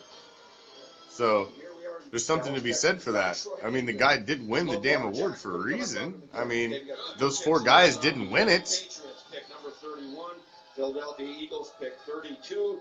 Which teams, first of all, why is he dropping like this? And which teams might come up and take him? Well, let me just say, when I was studying him, I thought It's kind of the type of corner you're looking for, really, I guess. But they're not all the same. Hurt him, to be honest with you. He didn't time in the 40 at the combine. He didn't time in the 40 on his pro day. And I felt that when you're going into your pro day, you play to your strengths. And his strengths is his ability to run. He runs real fast. So I thought that maybe hurt him a little bit. The other thing is that he was going to be a guy who was going to sit back and learn. And because of his athletic ability and what he's able to do, would he have been willing to help the team? You know, with the ball in his hands, he's a home run threat every time, and maybe teams didn't feel that he'd be able to do that, and maybe that's what made him slide as well. I want to make one other point on Baker Mayfield. He's the one who obviously... No, we will not see the Raiders' next pick tonight. The number 1 pick Tomorrow. Address was his height. You know, we haven't seen many guys at 6'1" or under that have had success, but I just want to say that I've always felt that height was vastly overrated at the quarterback positions. We've certainly seen a lot of different styles of quarterbacks come into the league and have success.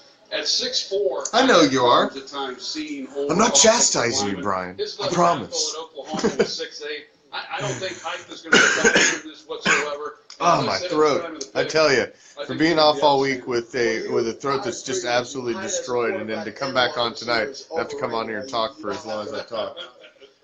Oh, boy. Throat is going to be sore tomorrow.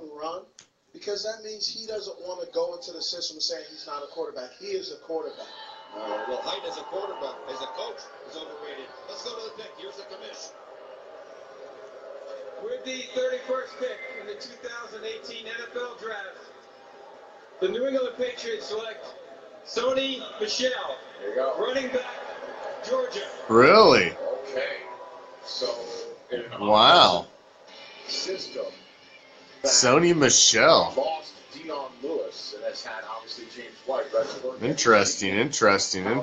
Running backs like matchup nightmares. This is one, huh? Yeah, I mean, he averaged 7 yards against Bama. He reminds me when they hand the ball to him of Alvin Kamara. He's a violent runner, even though he's a make-you-miss guy. Look at the jump cut there. Another cut the opposite way, now north and south. And look at that one. That's 3 in a row, and then the stiff arm. Look at him run through. He's more powerful than people think. So look at the. It's an interesting pick by the Patriots. Safety with an angle on him. I'm going to outrun that one. I'm going to outrun that one. I think with his ball in the hand, look at how tough he is. Vanderbilt, 4, 5, 6 guys with the ball in his hands. I think Sony he's as Michel. as Kamara. This is the part of the game where I don't think he's quite as advanced. I'm not saying he doesn't have good hands. I just don't think he's done as much pass receiving as Kamara has. But he's got an opportunity with Tom Brady in that offense to be special early. Well, they go Bulldog with their 2 first-round selections. Yeah, you may be right, man. You may be right. Charlie Gunner 2.0, but faster, huh? Well, that's not who we want to see the Patriots get. Depth chart from the last couple of years. Burkhead, Jeremy Hill. I guess Gio Bernard maybe next year will have a nice spot, nice lineman. But when you watch the Patriots play on offense, though, they play multiple backs. They have a role for every single one. One guy's a third down guy, one guy's a protector, one guy's a pass receiver that they flex out. They flex their backs out a lot to do a lot of different things. And sometimes they just have a guy they're going to turn around and hand the ball to. And this might be that guy. So with 5 minutes left on the clock for the Philadelphia Eagles, they're either going to make this pick or they're fielding a ton of phone calls right now for teams that want to get into the first round and take who they want. And make sure that they get that in their back pocket before tomorrow and also get a 5th-year contractual control. So it's time now to ask who's tonight's best choice presented by Golden Corral. And I guess the Eagles will have to have the soft landing in a way of their championship. They're playing with you, Brian. They're playing with you. Well, we take a lot of shots over the years at the Jets, but they traded up. So this is the last pick right here. So, like they said, this locks you into that 5-year contractual obligation with the player. You can control them. So this is the last pick you get that with. They don't know if they're going to get their first quarterback, their second quarterback, or their third quarterback. I would advance my own opinion that they ended up with their number 1 guy at number 3. Okay, so we were talking about how somebody wants to trade back in, get contractual control, 5th year. Maybe it's for a quarterback, maybe it's not. The Eagles wanted to get out. That just happened. Yeah. And it's the Ravens who are now on the clock. The Eagles trade out, and the Ravens are now on the clock. Do you think? Oh, Lamar Jackson. Makes sense. I would jump up and down if this is who it is. And again, I said earlier in the night in my mock draft, I gave them the ball more because I think they have the infrastructure in place. They've got a backup quarterback. A lot of trades happening here in the first round today. System. Joe Flacco, since the Super Bowl win, has not played up to the level of his salary, and they can dump his contract next year. So a lot of things line up, a lot of dots connect. I'm hoping this is the Ravens going back up to get Lamar Jackson. Well, you and I talked about this earlier on your show. Yes, sir. The X factor to me is Greg Roman. Right. Greg Roman is a run game coordinator, offensive coordinator at the San Francisco 49ers for Colin Kaepernick. Very, very similar run scheme. Very similar success with an athletic quarterback, both run and pass, and a guy that wasn't a great drop-back passer. But what they did, you remember the 200 yards rushing against the Green Bay Packers and all those big runs that Colin had, and those big explosive pass games that he had with all those people stepping up to play the run. This could be a good fit. That's an excellent point, especially because you snuck in a promo for the Rich Eisen show from 12 to 3 Eastern on Fox Sports Radio. Got your back, man. Got your back. How about a legacy pick? Show, huh? How about a legacy pick for Ozzie Newsome in his final first-round pick? I guess, yeah. Here I said it was his last first-round pick. Who knew? If Flacco was able to dodge one quarterback at one pick, can he do it twice? Okay, final pick of the first round. It is the Ravens trading up. Is it for Lamar Jackson, which would signal quite a shift at that quarterback position in Baltimore? Here we go. The last pick. The Philadelphia Eagles have traded the 32nd pick to the Baltimore Ravens. With the 32nd pick in the 2018 NFL Draft, the Baltimore Ravens select Lamar Jackson. Jumped up to take Lamar Jackson so he can control that 5th year. Listen to this place go crazy right now. There he is, the Heisman Trophy winner from a couple years ago. Michael Irvin giving him a nice hug. Coming on out. I'm proper to say, I look at our researcher Bill Smith. This has to be the only first round in NFL draft history where the first pick of the night is a Heisman Trophy winner. And so is the last. Started with Baker Mayfield. Surprising. Nobody thought enough of him to take a gamble on it before the last pick. We've got two guys who have been in the that dude's gonna come in wanting to prove motherfuckers wrong right out of the gate. He's gonna come in with a chip on his shoulder as soon as he gets the ball. Bet your ass. And Ozzie Newsome, even though this is his last draft, he's trying to get ahead of the curve. Something he's done throughout his career as general manager of the Ravens. Be ahead of trends, Mike. And I think you're going to see this. It's a risk. It's a gamble. No question. But that's a good spot for that kid, man. I mean, like I said, Flacco he ain't got it done since he got his money. So there you have it. All 32. I'm gonna give you about 5-10 minutes. If you want any last shoppers, you got the Raider Reaction fan packs flash sale ending very, very soon. I'll give you about 10 minutes, and then the price is gonna go back up to full price. That was just for our first round. So those of you that jumped in and got it, congrats. Those that didn't, I don't know why you didn't. You should go check it out. There's all kinds of stuff in that box. Trust me. For $60, no shipping included, man, it's a steal. But thank you for joining us, as always, new and old, my band of pirates. We appreciate you all.